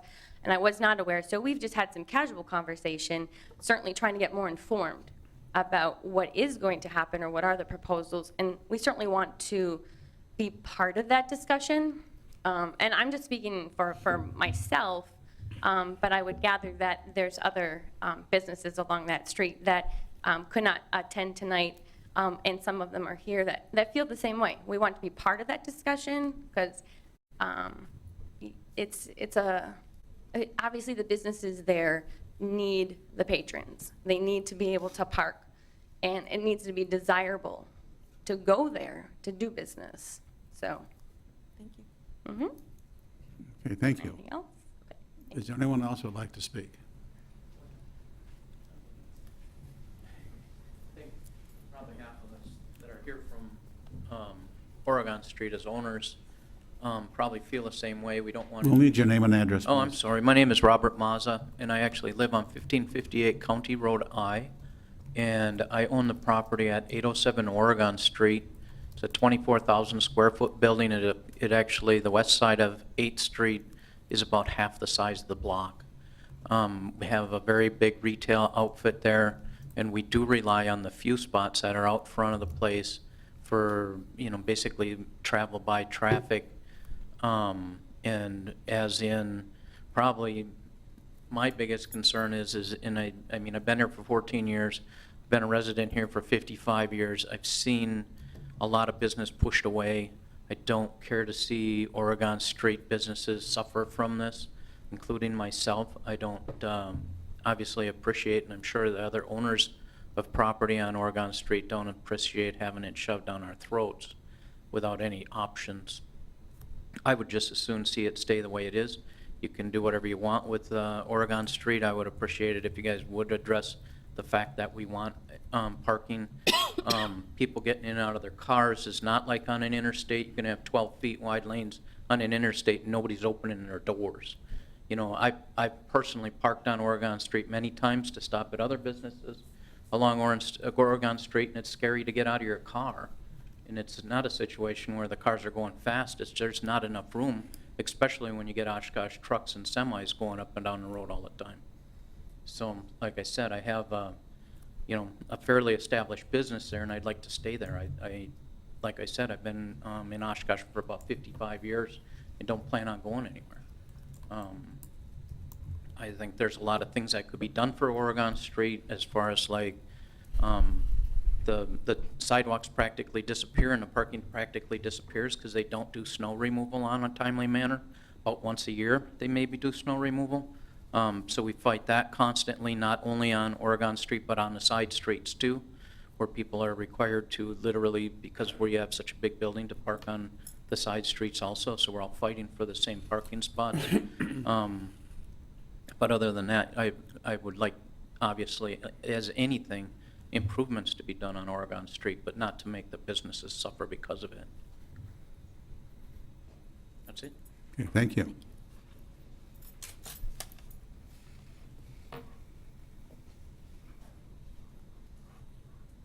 Hi, my name is Steve Lawler. I live at 2355 Hamilton. I own a business at 1123 Oregon Street. Our family's had a business on Oregon Street for 60 years. I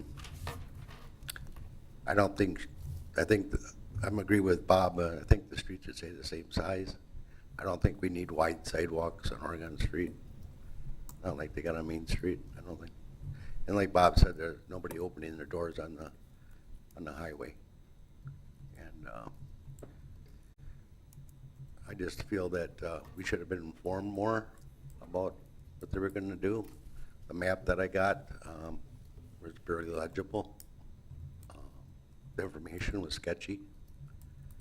I do know, I've known for a long time that they were going to do Oregon Street reconstruction, but I would like some input on that too. I think the Oregon Street merchants have a obligation, should have an obligation of deciding what goes on Oregon Street. And that's all I have to say. Thank you.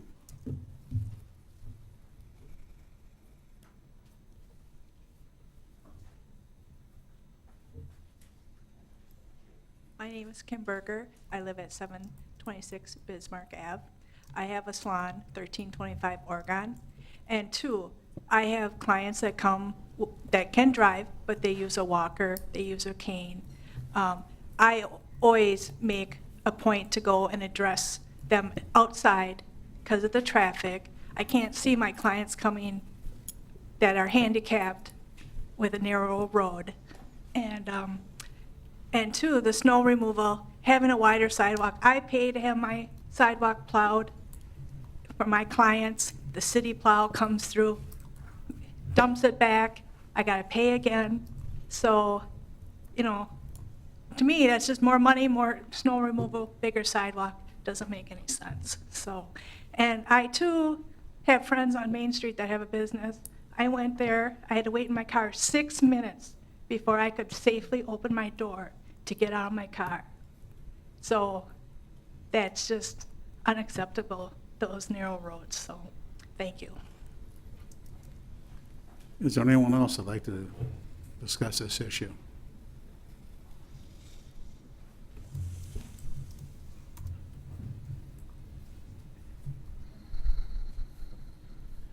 Hello, Eric Byer, 326 Knapp Street, just in the same situation everybody else is. And I've noticed a lot of things. I know Mr. Raby had said 12-foot wide is good enough for a highway, but everybody's going the same direction on a highway or an interstate. They're not going opposite directions. They're not trying to get out of their car. So take that in consideration when you try and tell these people that that's safe, because it's really not. You know, you got trucks, you've got Oshkosh trucks, you got snowplows. Have anybody considered talking to any of the city operators that drive the buses, that drive the, I'm sorry, Mark? I'm just asking Mr. Robert. Could I have your attention, please? I'm just trying to get it across to you. Save it till later, please. I apologize. Thank you. Yeah, this is one of the things that these people are out here, they have these businesses. I'm looking to buy and purchase a property on Oregon Street in 700 block. So if I have to pay a little extra for my taxes because it costs more for this wide street or this wide sidewalk or whatever, that's fine. I'm okay with that because I know that my customers will still be there because I want to put this place out here. And so what if it's 4 feet here, 3 feet there? Now what happens when the sidewalk is 10 feet wide and now the sidewalk is technically property owner's responsibility? Do they want to pay for a 10-foot wide sidewalk to replace or the 7.5-foot sidewalk there? It's just more money that these tenants are going to have to put out. You know, it doesn't look like it's going to be great. So yes, it's more money. Have we asked them, do we want to spend more money to encourage it? Why don't we ask that question first? I know a lot of people said safety, safety, safety. Has there been anybody had a safety concern? Did we have any safety, stuff that somebody says, oh yeah, we got 3 people dead on Oregon Street? Where are those numbers to prove that it's an unsafe road? Or we're just using it as an excuse to try and make this narrow road. So I think you guys should think about it again. Well, not you guys, I mean your boards and stuff, to make sure that this is the right idea. You know, this sounds like there's a lot of people, especially if on Facebook it blows up. These are concerned citizens. Yes, they didn't make it here today, but they're still concerned citizens. And you guys up here are working for the citizens.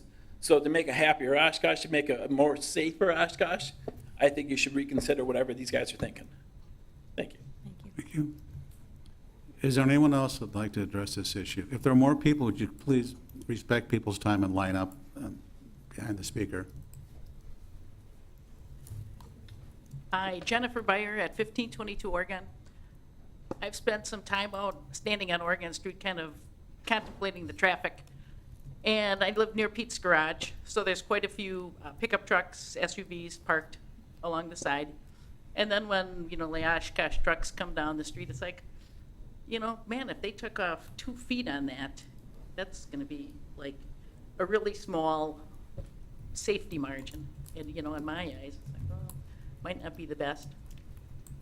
And like they've said too, parking is important to them. They don't have a parking lot behind. Down in that 900 block, they do have the parking behind. But these people depend on it in other parts of Oregon Street, so I think that's very important to consider.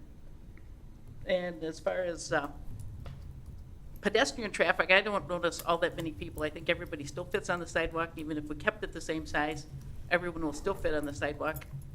Even when they have the south side stumble, they all fit on the sidewalk. So, I don't think there's a problem with it. Thanks. Thank you. Is there anyone else like to address this issue? I see no one coming forward, so we will move to. I just got a couple Yeah. questions yet. Also, Mr. Robbie, could you why do we go, what was the reasoning from going from 44 to 40? I think you gave it to us a long time ago, but I don't. Standard design parameters would dictate for this type of a street that a 40-foot wide street is what is necessary. Okay, and then what is Main Street's width? Main Street is 38 feet. 38, so be 2 feet wider. With bump outs. With bump outs, right. And we've had fatalities, pedestrian fatalities on Main Street, by the way. No, we have not. No, we have not. A man No, was we have hit. not. Yes. A man was hit last spring. And he later passed away. Councilperson Allison Osby. Thank you. The sidewalks in their current width, are they ADA compliant right now? We have not looked at the exact details of how compliant they are at this point in time. That is something that as we move a little bit further into the design, we would need to very carefully review, and I would suspect that most, if not all, of the sidewalks would need to be removed and replaced as a part of the street reconstruction project to become ADA compliant. There have been rather significant changes in the requirements of the ADA for right-of-way in the past few years, and the past 2 years in particular, I'm not sure if you've noticed, but on most of our street reconstruction projects, the entire sidewalk has had to be removed and replaced due to not being compliant with the current ADA regulations. So is that something in which if we redo the street, that we have to do that? Correct. If we are reconstructing the street, we are required to ensure that the sidewalk is ADA compliant. Okay, so when are you gonna know that? As staff are working on it, they will actually be going out with a digital level and placing the level on each and every sidewalk square to determine whether it does or does not meet the requirements of ADA. They'll also be evaluating all the joints for displacement and things like that to determine if they do or do not.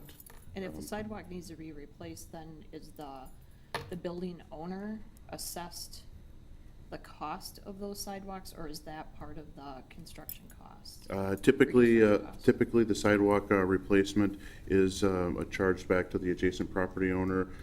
If there are any squares, for example, if you're removing 10 out of 11 squares and the one does meet, we would typically remove that and replace that at our cost, but the ones that do not comply would be charged back to the adjacent property owner. Okay. And then, so then the savings that you were talking about, or the cost, I believe there was an estimate based on last season of an additional $50 per foot, estimated to. The street, yes, the street reconstruction itself is approximately $53 per front foot. Once you take into account the sidewalk costs, it would be the wider street would cost the non-residential properties approximately $42 to $43 a foot based on 2017 special assessment rates. We will not have the 2018 assessment rates calculated until probably October or November. So in going with the 40-foot option, it would be a savings of about $53 per foot for street, but what would be the additional cost for the sidewalk replacement, since that would be widened 2 feet? Approximately 10. Okay, So it so brings really it- $63. No, $42. Plus 10. Oh, okay, Yeah. you've already figured that With in. the other, yeah. Okay, that was what I wanted to make sure, because if it was. Yeah, included. we took some of the background math out of the memo. Gotcha. I think Okay. as it was being reviewed, it was a little bit confusing, so we just put the final difference in there. In the future, can we send notices to both the property owner and the tenant in situations where it's retail? I'm not suggesting all the neighborhoods, because they're there day to day, and the landlord is not. And it sounds like the landlord gets a notice and does not pass it on to the tenant, who. You've got to come up. You've got to come up here.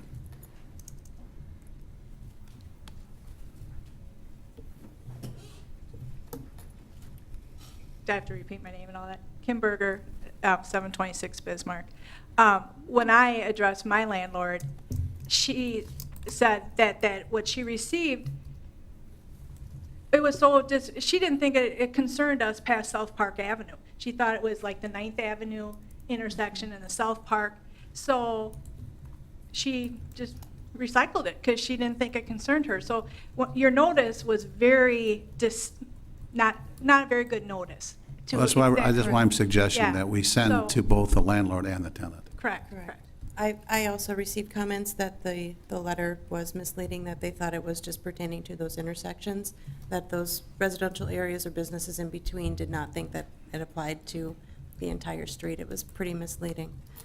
I would urge you to reconsider and go for the current width. I work at the corner of 12th and Oregon, and I see the traffic.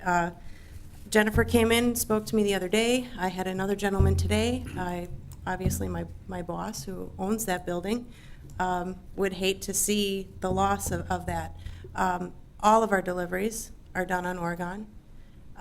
When you have a large semi parked in front of your business, and you still have pedestrians and more traffic, and there's a school across the street, and then there's more deliveries on the other side at Red's, and it's valuable space.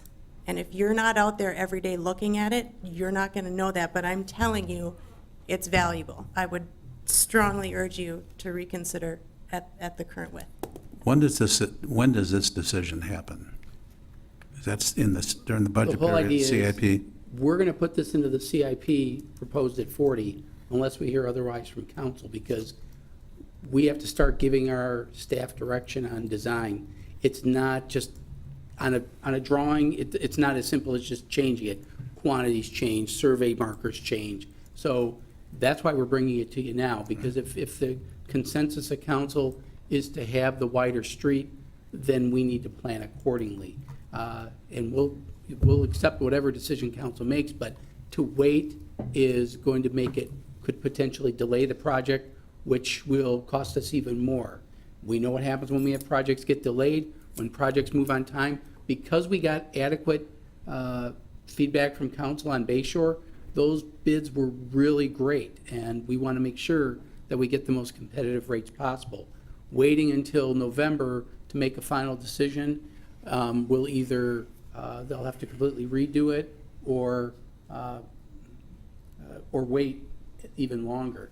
It's better to get that feedback now, and we'll save money with an earlier decision. Should this go on the next agenda for the council to make the decision on the width? It lies with us, correct? Yeah, that's what we want to do, because eventually, when you get the CIP, normally, what goes into the CIP that I deliver to you is up to staff, but from a practical standpoint, makes no sense for me to give you something if it's unacceptable to the public and you. So 40 feet standard, that's our recommendation. Certainly understand everybody's opinion, but it will work, and it will work well. Is it more convenient? Yes. Is wider more convenient? Of course it is. And if we could do wider sidewalks and wider streets, I'm sure there'd be a lot more happy people, but we only have so much right-of-way. We have 60 feet of right-of-way. And that's what we have to work. I guess I go back to Councilmember Allison Osby's comment. I guess until we know what the sidewalk, I mean, if the sidewalk doesn't conform to ADA and we have to come out into the roadway to make that happen, that's part of the issue too, I think, right? Well, I mean, we'll make it or the work. terrace would be smaller, in other words, probably, right? Making the sidewalk ADA compliant, that can be done whichever street width is decided upon. It might change the elevation a little bit here, a little bit there, but, whichever street width is decided upon, our design staff can make the sidewalk ADA compliant. That we have to do. That we have to do, that is correct. And we Federal will. law. We're not inferring that one is going to be ADA compliant, the other one's not. No, I know, Either but I one. was just in the thinking side of things. I have some concerns too, like, when we have narrowed streets in the past, especially in busy streets, it's come back to bite us a little bit. And I know we don't have all the property owners here, obviously, tonight, and we have tenants and property owners that are affected by this decision, but when you got, business mixed with residential and all that, and commercial with Oshkosh Corp and everything else, I think we have to err on a little more room to make sure that it's safer for everybody. We got a school in that area. Can we put this on the next agenda so we make the decision then, which will help us during the CIP process, so we know what we're doing? We can certainly put on as an action item if you choose. Yep. Okay. Well, would it make sense to give direction at the August 29th budget workshop? Well, the next meeting is the 22nd, either way, I'm works just- out okay. Yeah. Well, so here's, I guess, my one comment, is that, I only heard recently this morning that social media was blowing up and that people were weighing in on social media. I haven't seen any of it. Nor have I. I don't really have a lot of time to view that type of communication. So what I would suggest is whether it's the 22nd or if the 29th gives a little bit longer time, that would give the businesses, certainly building owners, people to give us, I think the proper way to communicate and to document people's concerns is through our city email, so that we have that. Then that way we're, all 7 of us are actually seeing what the concerns are, so that we could perhaps address them. I don't think social media is necessarily the way to voice your opinion, because there's no guarantee that all 7 of us see that. So I would encourage that, because that certainly helps make a decision. And given our earlier discussion about civility, communication in a civil format in which educates us on what the concerns are, is certainly valuable and much appreciated. I think that the sooner the decision, the better for engineering, for planning, for putting bids out, and also the CIP. So let's, as soon as we can, get it on the council agenda for a decision. Is that agreeable? Yep. And then I one- just had a okay. question. Obviously, the delivery trucks that go down the road, it's the nature of the beast, they gotta be down that road to deliver to the businesses, but is there anything we could do with Oshkosh Corp. not to allow them to take their road runs down that road? I mean, is that in our power? Because that would eliminate a lot of the big truck traffic, because I know a lot of trucks go down that road every day. I believe that's on our urban highway. As an official truck route, I do not believe that we could limit them. It is also, you know, an alternate highway, so I think we'd be hard pressed to require them to not drive or not allow them to drive on. Personally, knowing what I know they do on their road runs, they can do the same thing going down 20th and up onto the highway. So it's nothing that is going to be lost on their part if they go down a different route, which would help the city, which we could ask them to do. Is it within our jurisdiction to stop the parking on 6th of the Oshkosh truck vehicles?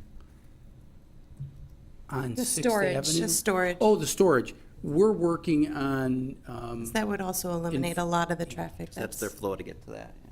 yeah, that's obviously the route they use. We're working on a code enforcement issue with that because they've exceeded the footprint that they should be doing anything on there.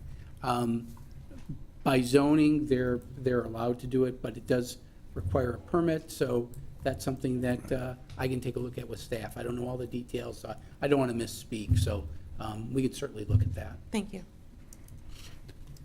Okay, next, we have future vision and plan for Sawdust District and South Main Street. Councilperson Allison Osby, this is yours. Thank you, Mayor. Hit it. I wish I could have Mr. Jason White back. Actually, his presentation today, and talking about the Sawdust District, and not just the Sawdust District, but actually South Main Street. When you talk to lifelong residents who have watched the city grow over a number of years, they've talked about sometimes that, you know, development would happen and then there would be like another sequence of development, not necessarily a full vision or forethought going into that. This council over 6 years that I've been on, and Mayor Cummings, you've mentioned this a number of times, concerns with the riverfront, that there wasn't a master plan, there wasn't a overall vision, and that sometimes it was just kind of, we'll take whatever comes, versus maybe having let's figure out what we like and then go and find it and bring it here. And that's what a lot of the communities have done, especially those that have redeveloped. And I was under the impression that council staff and GoEDC were all under the same, or on the same plate or page when it comes to that plan. And I was assuming that kind of when rendering came, when there was excitement about something going where the Buckstaff property is. And then also, you know, you also have the west side in which, you know, we're waiting for Mr. Burns to work on, you know, one of the Miles Kimball's building. And from my understanding, that's certainly something he wants to do. But I'm getting the impression after talking to Mr. White at GoEDC that there hasn't been a lot of progress in working with the city and having a master plan. I did attend recently an RDA meeting. There were some talks of like RFP. So I don't know if something has changed, and maybe perhaps it's just that because there's been so much activity in the city, I'm going to assume that staff has just been extremely overwhelmed and has not been able to have time to maybe coordinate with GoEDC. Probably one of the things in order to have an impactful decision, or not decision, but vision of that area, is maybe to let Jason White and his team at GoEDC maybe have lead some type of committee perhaps to really look at that versus kind of chopping up that area. So that's just something I wanted to bring forward. The mayor and I have talked about that. It was certainly one of the things prior to, say, Councilor Pansky, Palmieri, and Krause being on, but back when it was, how long ago was it, Mark? Was that even Jeff Hall when we first started the task of trying to get to the bottom of Buck staff.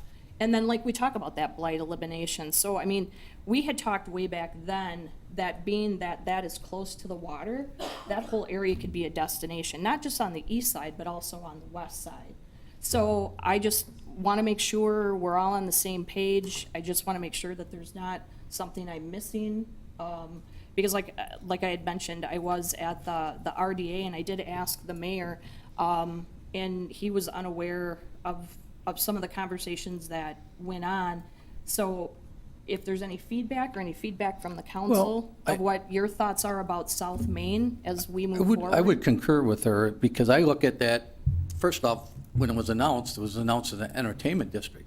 Now, what does that mean? Does that mean we're going to go after a hotel? We're going to go after some restaurants?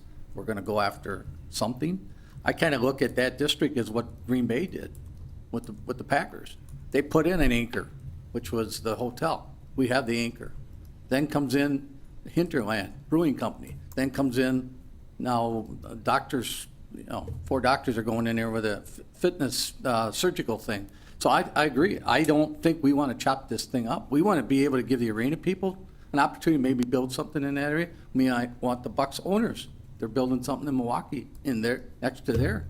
So to just take any old thing with no plan in place, I think would be a big mistake. Let me back up a quick. Yeah, I'm not sure where that came from. Let me kind of back up. I think 4 or 5 years ago, I was kind of asking, what is the vision architecturally for the Fox River and like Winnebago, the whole central city, which is really, there's a lot of water around here. And then we worked with East Central Wisconsin Regional Planning Commission to do that visioning study, if you recall that. And I think it's I'm guessing at 5 years, but it's one of those things. I think we did the planning, and in that plan was nothing called an arena. That just plain happened. So I think we've got to bring that plan back. What did that plan recommend? We have to adjust it to what is currently happening, and does that vision that the community had back then still pertain to that area? And I agree with what you're saying. We have to look at it as one complete area, and the big issue is contamination. And I've talked to City Manager Rolfe. I said, I'm assuming that if you go west of South Park, you're going to find the same stuff that you're finding east of West Park, so east of South Main. How do we budget for the millions of dollars of cleanup to get that whole area back on its feet? And one thing I mentioned, this may sound kind of silly, but the only buildings that have a great view of Lake Winnebago and to the west are Court Tower, the old Roth Hotel, the former First National Bank building, and maybe Grunhagen. We have to think vertical. People pay money for views, and if you don't think that happens, look what's happening in Milwaukee along the riverfront. Major cities, they build vertical to give people the view of the water. I mean, most of us are on water, so that's my 2 cents worth, and your turn. And I believe that the Central City Investment Plan with Houseo Levine encompassed up to 8th Street. Is that correct, Mr. Davis? That's why I was asking Alan to come Yeah, up, I because think we that's really spent- where this goes back to. I think we spent $150,000 on that, and I guess I was hoping to see that result in informing things like the South Shore reindustrial or redevelopment area and some kind of potential master plans. So I would agree that the incremental way that this appears, maybe there are some things that are out there existing that could coalesce or are in the process of coalescing. Perhaps you could address that, Mr. Alan, maybe you Davis. can give an update on Houseo Levine, but we got to go back a few months. There is no piecemeal planning being done on this. The arena really got this thing just kind of on its end, because we were working on the Central City Investment Strategy, which was a directive from the council. What happened along the way is the arena came in, and then we started speeding up some of the Houseo Levine work to sell the bucks on the whole idea for the arena. So that's where the Sawdust District got created. Council has not formally reviewed or approved the Sawdust District. That has to occur. That is still the final chapter in the Central City Investment Strategy. There are other people, and I would say they're not staff. There are lots of people. I was approached today about it, and I've been asked by people, well, can we do this, can we do that? And I was like, time out. Council hasn't even approved this plan yet. Alan gave a presentation to the RDA to get, because we have new members of the RDA. The RDA hasn't really done anything in that with their properties on the South Shore for more than 5 years. Some of it, I think, predates Alan's arrival. So Alan was really just getting them up to speed on, here's what you own. And yes, Brian Burns has been dragging his feet. Maybe this will get him moving, but I don't think we should be looking at a piecemeal approach to the Sawdust District. First thing we need to do is complete the vision, and that's where I think Alan can update you on what Halcyon Levine, what their status is of getting that finished up. Yes, it's finished the internal review, and now we're ready to put together a workshop that we can invite the public to here in the next month. So we'll be able to get some input from all the concerned citizens and property owners in that district, as well as, if you recall, the Central City Investment Strategy went way up Main Street, there to the west, even down Oregon Street. So there's a lot of pieces to that Central City Investment Strategy. To focus in just on the arena, that was kind of a special addition we put into that contract because, as Mr. Roloff indicated, the Bucks expressed interest, Mr. Pierce had some plans, and we wanted to make sure we could incorporate that somehow into the Go EDC presentation and Mr. Pierce's proposal. And I think it accomplished that, but it was more of a marketing piece rather than a planning piece. And there's not been a whole lot of planning other than the pretty pictures you've seen there. So going back to Ms. Allison Osby's comment, the only vision we have right now of the Sawdust District is the picture you see on that marketing piece. We don't have anything that would be broader or more specific, even to the point of getting it to the zoning ordinance level that a riverfront design requirement has, because we only adopted that recently as part of the zoning code. So I could even see a redevelopment plan. I could see zoning ordinance updates or zoning changes in that neighborhood. There's a lot of pieces that would have to come together. Not only the plan, I like to say planning is 10% and 90% is the implementation. And there's a lot of implementation that would actually have to occur.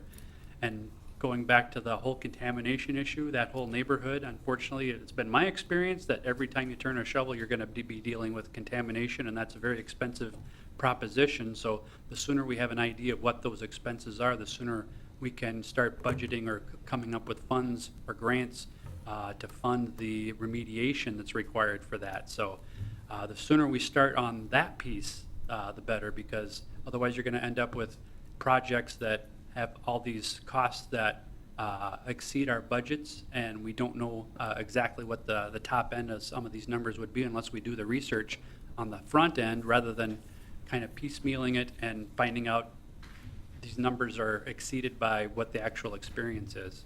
So that's why we're trying to plan ahead when it comes to the remediation part as well. I think with what we have, this gives us collectively the opportunity to reshape a huge section of the city for the next 75 to 100 years. And we've got to go at it very carefully and very with vision and outside the box. We don't want two-story motels.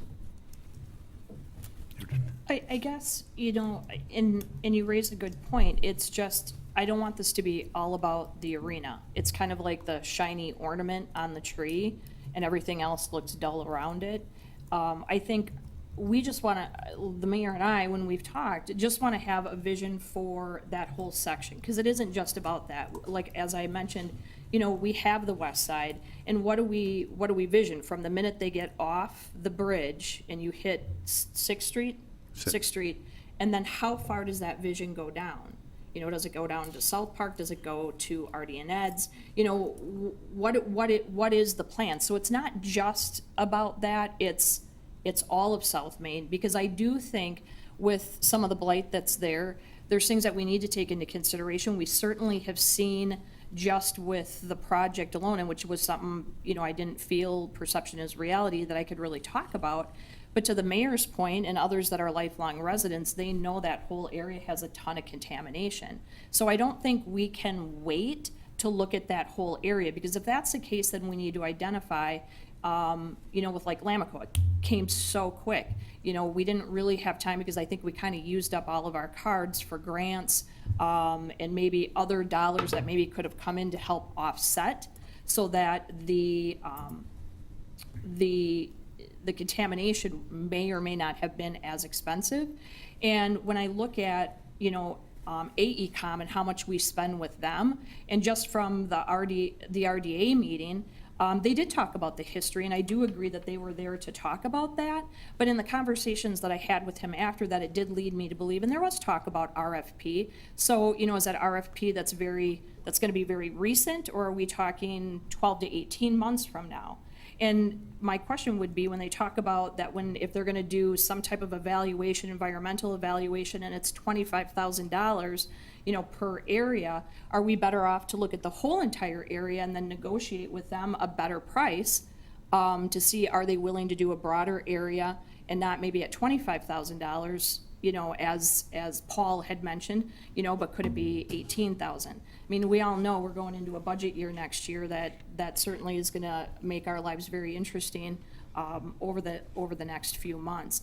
So, you know, when I talked to Jason, it didn't sound like there was a whole lot of movement. I don't know if it's coming from GoEDC or if it's coming from staff, but I would think, you know, we keep hearing from planning that there's a number of things that, you know, might be coming down the pike. So I would think perhaps that would be a priority now and not later. That's all I have to say. All right, we will then move on to number 27, involvement of finance and legal departments with TIF agreements and developers agreements. Councilperson Allison Osby. Thank you. Back to you. And Mr. Roloff, thank you for including that in the process policy. We had emailed back and forth. He did ask if that was something that I wanted to wait to talk about with the workshop, but not knowing necessarily everything that's going through the planning department and how it relates to any potential developments, because we have requested seeing the information sooner than later, and that hasn't quite happened yet, is that I just want to make sure. I had thought that at the TIF workshop that council, I think Ms. Pansky, you may have had to leave a little bit early, so I can't remember if you were a part of that conversation, but there were 6 present, that when it comes to, you know, having finance involved and legal involved, you know, it's part of the whole entire process. I mean, once it gets to City Hall, I mean, technically, it's public record.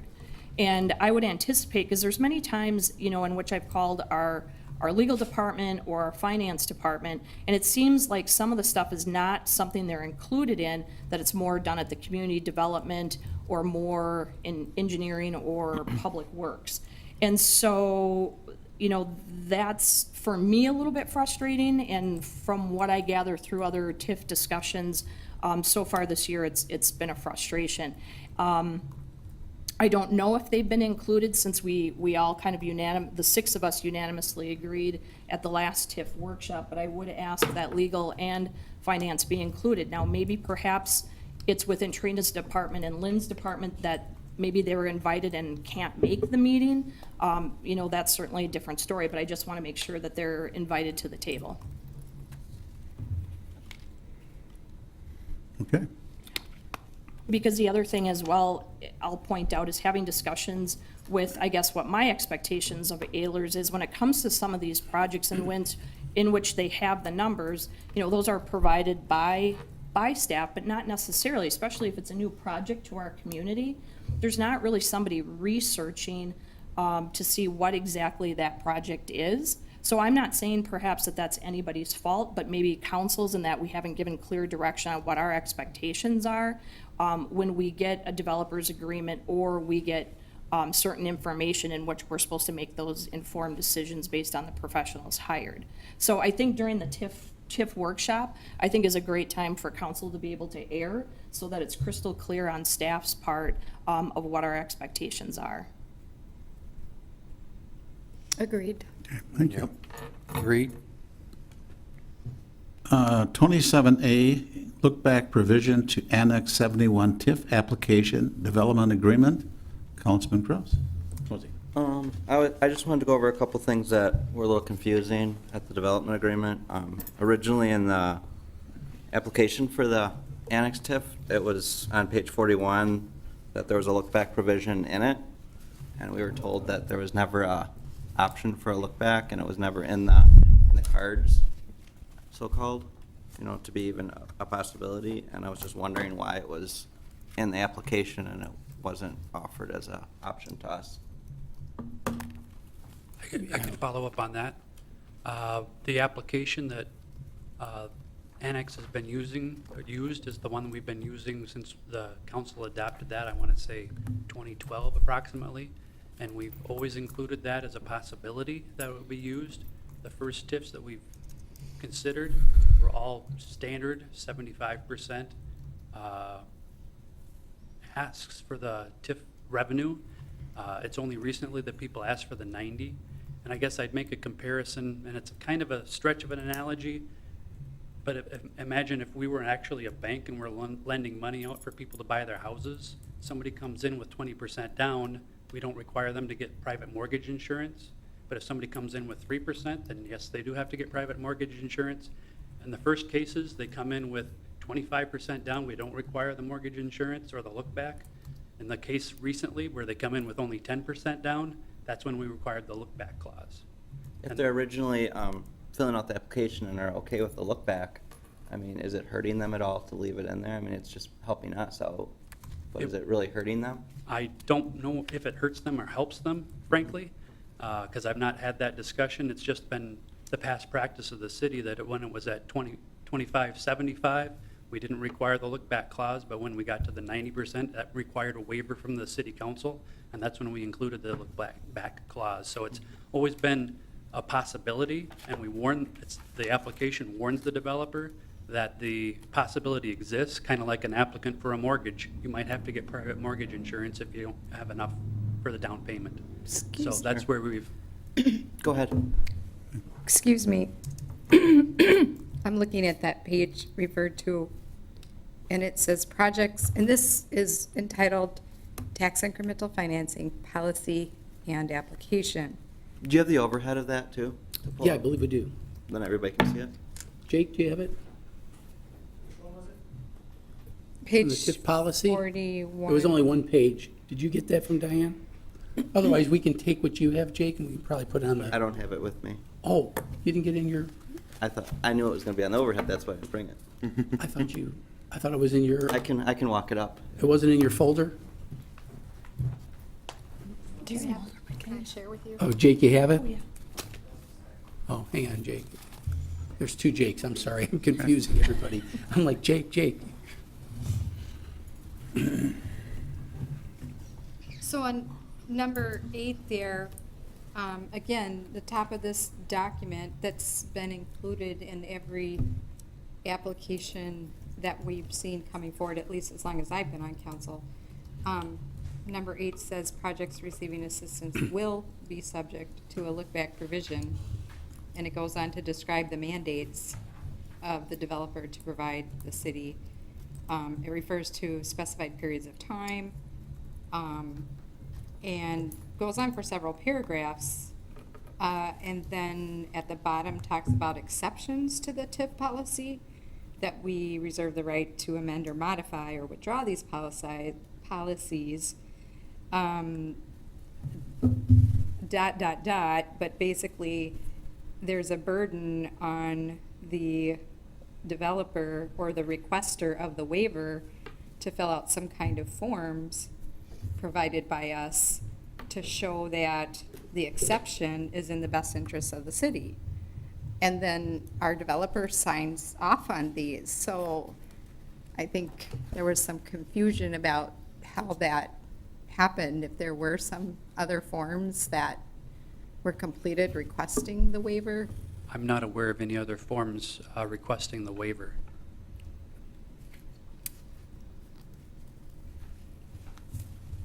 If I can just interject, I think that where you're reading and it says will be subject to, It's probably pretty inartfully worded. The way that it was originally presented, and we talked about it yesterday or today, and with the staff, the way that it was originally presented to council, the way that they wrote it and understood it it's subject to, but they weren't actually applying it. So it probably should have said may be subject to, not will be subject to. They, with staff, they were taking it as if it's necessary, we would look at the look back. The first one, we actually looked at the look back clause was the beach building. We've done it on 3, beach, Washington, Granary. and Granary, thank you. And that was on the recommendation from Ellers, that those were the first projects that they really recommended. This is one that you should look at for a look-back clause. I went back and read it myself and looked at the same language you're looking at. It's written as if it's mandatory. That hasn't been how it's been applied. So council could change that, though. Oh, yeah, it's your policy. Put in parentheses, mandatory look back. And I think that's something that's on that Yeah, agenda that's to on be the agenda. Right, to be and discussed that's what I'm at the saying, 10 years or more workshop. look back at half, you know. Because they would have been okay with it. I mean, most places would be okay with it, so. Well, they why don't not have a just include choice, it? right? Yeah, exactly. Yeah, I don't have anything that says they wouldn't have been okay with it. In that case, we were on a really tight timeline. They wanted to close, we actually signed the agreements the next day. It would have been really difficult at that late stage to add it in. It was a situation where it wasn't the 90%. It was 70. It was not a recommendation that came from Ellers on that one. So it was a shorter TIF. So as staff, we just looked at it and didn't put it in. And Alan can add to that, or Right, I mean, we hadn't ever included it on a 75% TIF before. yeah. But I think the purpose of the workshop is to get some feedback. I don't want to oversell lookbacks. Lookbacks are important, but I want to make sure everybody understands it's not a be-all, end-all, but it's important. And if there's a possibility that what the lookback really does is it enables a TIF to close earlier. Right. And the advantage of that is regardless of the interest rate, because you can debate the interest rate. We have various interest rates. But if you close it earlier, you're paying less interest. No different than if you have a mortgage and you pay it off sooner, you pay less interest. And that's a good thing. It's good for the TIF because it gets back on the property tax roll. So that's why we've got some options in there for you to take a look at. And but this wasn't I wouldn't even say it was a conscious effort with this one, because as the city attorney said, the term was so short, and they were asking for much less than some of the more recent projects we've had. In fact, the smallest requests of any project we've probably had in the last 5 years. Since Bemis, right. I mean, Bemis was probably around 75%. It was a 75%. Yeah. Would you agree that the way this reads now, the statement was made at the last meeting that it was not part of our policy? Would you agree that this, in fact, is counter to that? No, I would not. I think it was intended to say this, we wanted to put them on notice that if the issue came up about a look-back provision, that they were forewarned. And there were other things like market studies, and we required a market study. And that's also in that policy, if you look later on. And market study, I think Annex 71 was the first one we've requested a market study in quite a while. I can't remember if anybody else, the hotel did one, but we didn't require it. So are we kind of like picking and choosing what we want to enforce in the policy? We exercise discretion, and I think we exercise pretty good discretion. But intent versus what is, and I think that's where the frustration has come about. And yes, we can address it in future, but whether it was intended to be one thing and it read something else, it was misinformation for council to consider that at the last meeting. This issue wasn't brought up until after the fact. I would agree that the way it's worded, as the city attorney said, it was poorly worded. But I still believe, after the fact, that a look-back provision was unnecessary for this TIF. The length, the amount they were asking for, by the time we kick in a look-back provision, they'll probably have it paid off. If it's doing that well, it'll probably get paid off anyway. I really felt it was unnecessary, and as we talked about it, we felt that way, and I still feel that way. If you look at like home mortgages, like you say, if you got equity, I mean, people default on mortgages that lose their house from an injury or a job loss with 2% equity left to pay off. You know, I mean, things happen, so I mean, it would just be good to have it in there at all times. But the advantage of a pay-go is that if they default, they get no more payments. It ends right away, and that's the advantage for us. What we've essentially done with these, with pay-go TIFs, is we're transferring the risk from the city to the developer, and that's an advantage for us because, well, number one, we don't have TIF 7 anymore, which was a wonderful tool that we were able to use that to advance money to other TIFs if we needed to do that. Marion Road was a classic example, but we're not in a position where we can borrow for these anymore, so it really requires the developer. They'll get rewarded for taking on that extra risk, but it removes our risk, which is a good thing for us. So if they default, the city is not liable for any of these costs that they've incurred, which is, like Mr. Roloff said, we've shifted the risk from the city and our borrowing capacity and our debt service to the developer. So that's the number one way we reduce the risk, I guess. It But really is becomes the anybody- developer and the bank's concerned at that point. But is The anyone- creditors for the developer are the ones who would worry about that. Familiar with the term unjust enrichment, I mean,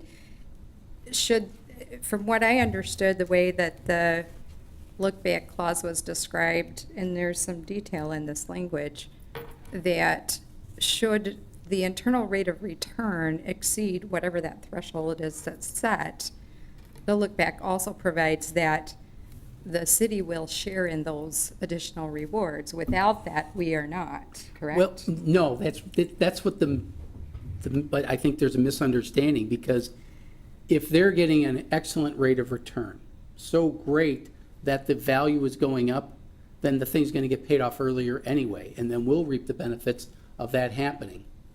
So we reap the benefit regardless. That's what the benefit of a pay-go TIF is. And that's why we've been doing more of them. So they'll win, but we'll also win, and we share in that reward.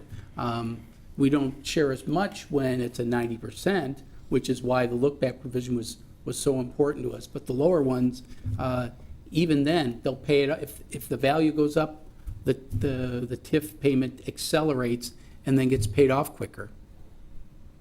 Because most of those are principal amounts. It's a fixed amount. In the case of Annex, it's a $2.5 million. Yes.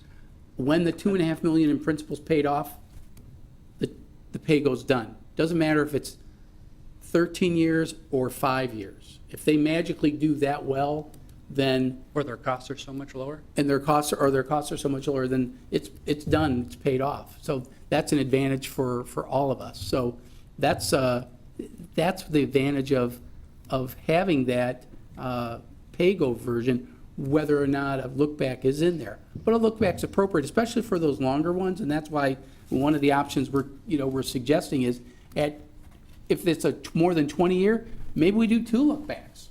That might be warranted for that, and I think that's worth discussing with the council. If it's a 27-year TIF, take a look at it at, say, 7 and 14 years, or 10 and 20 years. You can decide where you want to do it based on where we anticipate the length of the TIF. But in this case, it was a 13-year TIF. To do a look-back, and all of our look-backs At 10. have been at 10. So doing at 10 on a 13-year just didn't seem to make sense, which is why we didn't do it. But we do, we do exercise discretion in those things, and take a look at the pro formas and just see what we think we can get, because we want this thing to close quicker. Quicker it closes, the benefit for everybody. The quicker we can close the TIF like we did with TIF 7 tonight, which is great for everybody. and Mr. Roloff's point about if it's a 13-year-old, 13-year TIF, and they do better than we thought, and the look back would be triggered, we'd probably close the district before we'd even do a look back. Mr. Krause, are you, oh, sorry. Go ahead. No. I'm good. You're good? Okay. I appreciate the feedback. And- No, and I think it's important to say that, you know, we look to staff, we look to you, Mr. Roloff, as well as staff, you know, for that advice and that input, but at the end of the day, the vote is ours. And so with that and the recommendations coming, they have to stop coming on a Friday, especially when we're told when we're asking questions, you know, and Mr. Davis and I played phone tag for a while. It took a little bit to get a hold of anybody on Monday. I had an opportunity to speak with someone within community development. The fact that this particular development, the closing was the next day, that's not our fault. I don't know whose fault that is, but just because there's maybe perhaps a lack of preparedness doesn't constitute an emergency on our part. So we need to have that ability to maybe vet this out as well as vet among and have a culture here that we're able to vet among each other. So I do appreciate that, and we do look for your guidance, but at the end of the day, as I said, it's our decision. Because the TIF, at some point, if it succeeds or fails, it's our vote that counts and is on record, if that makes sense. It does. And I that's- just want to make sure that staff remembers that we do carry the ultimate responsibility of what is decided up here.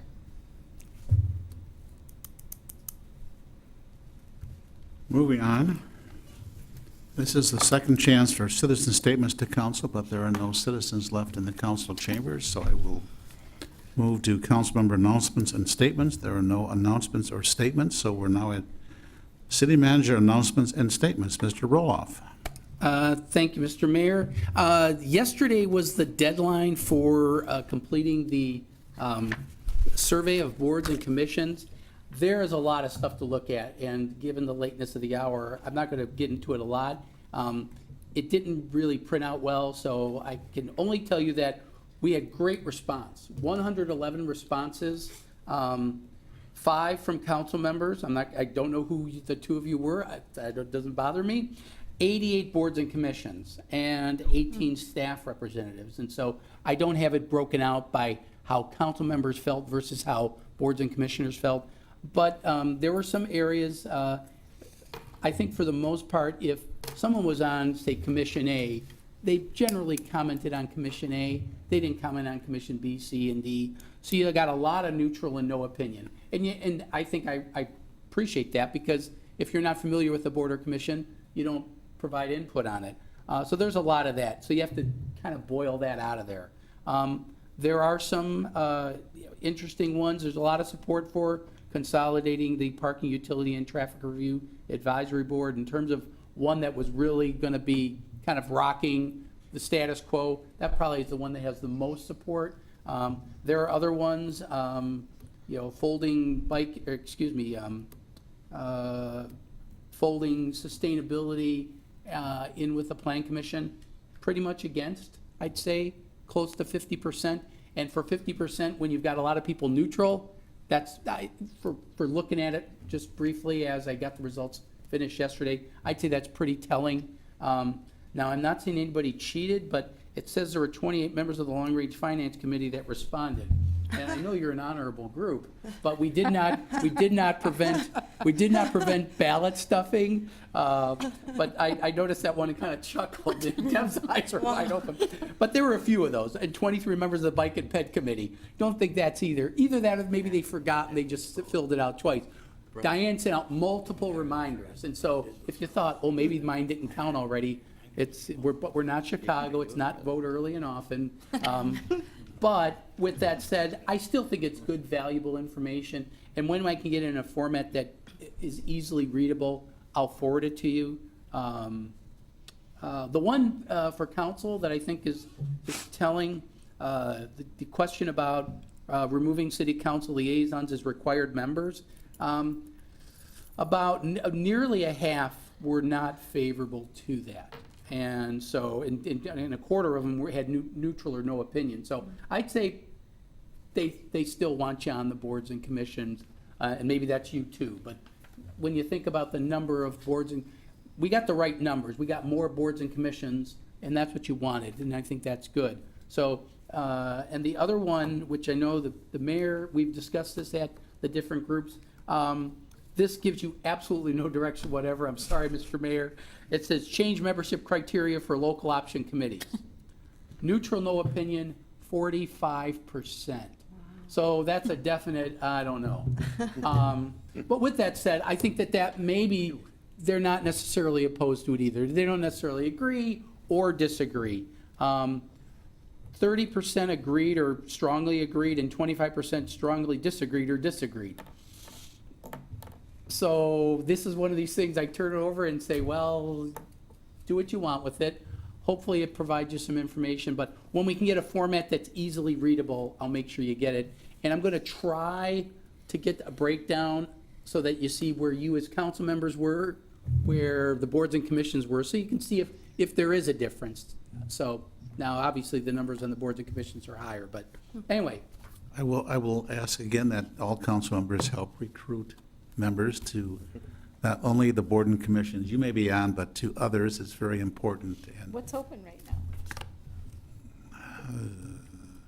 things open up all the time, so I wouldn't wait until we have an opening. I would just encourage people to find something they're interested in and do an application. I mean, people think if you go people on- move, people retire, people whatever. I And, think you go on the website, you can pull down what openings yeah, there you are can.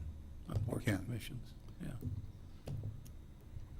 Just a comment. But we're on doing, this. but we're doing a lot of public service announcements Yes. now, using the chairs of the boards and commissions, explaining exactly what it is their group does. So that's been helping. I'm sorry, I didn't mean to interrupt you. But go ahead. It's okay. I just wanted to say that I appreciate those that reached out to me in regards to the boards and commissions that I serve on to get my opinion on where I thought that this would fit in. And I also just want to say thank you to those that I reached out to get their feedback as well. So I thought it was very well received, pretty fun. Like to see where it goes. And I have the arena update in there, but I don't have anything in particular to give you on that. I'll be giving you a memo, a little update on some things that are going on, but you'll get that by the end of the week. But that's all I have. So will we have a vote then on, after we get this report, will it be on the agenda for us? Yeah, but I want to get it to you so you can kind of Yeah. let it soak in first. But yeah, it'll be on an upcoming agenda, because I'm going to need some ideas. Are there any of these you want to act on? Because there's lots of opinions, but ultimately, the council needs to make a call if they want to make any changes on those. But, and I think you want to read this, and you may want to talk to some folks and just kind of get feedback from your fellow boards and commissions. But They're very passionate about it, too. and it sounds like they still want you as a liaison, so it's like, sorry, you're not off the hook. But I think it's good reading, and it'll be good information. That's all I have, Mr. Mayor. With that, I would look for a motion to adjourn. So moved. Second? Second, all in favor, signify by saying aye. Aye. Adjourned.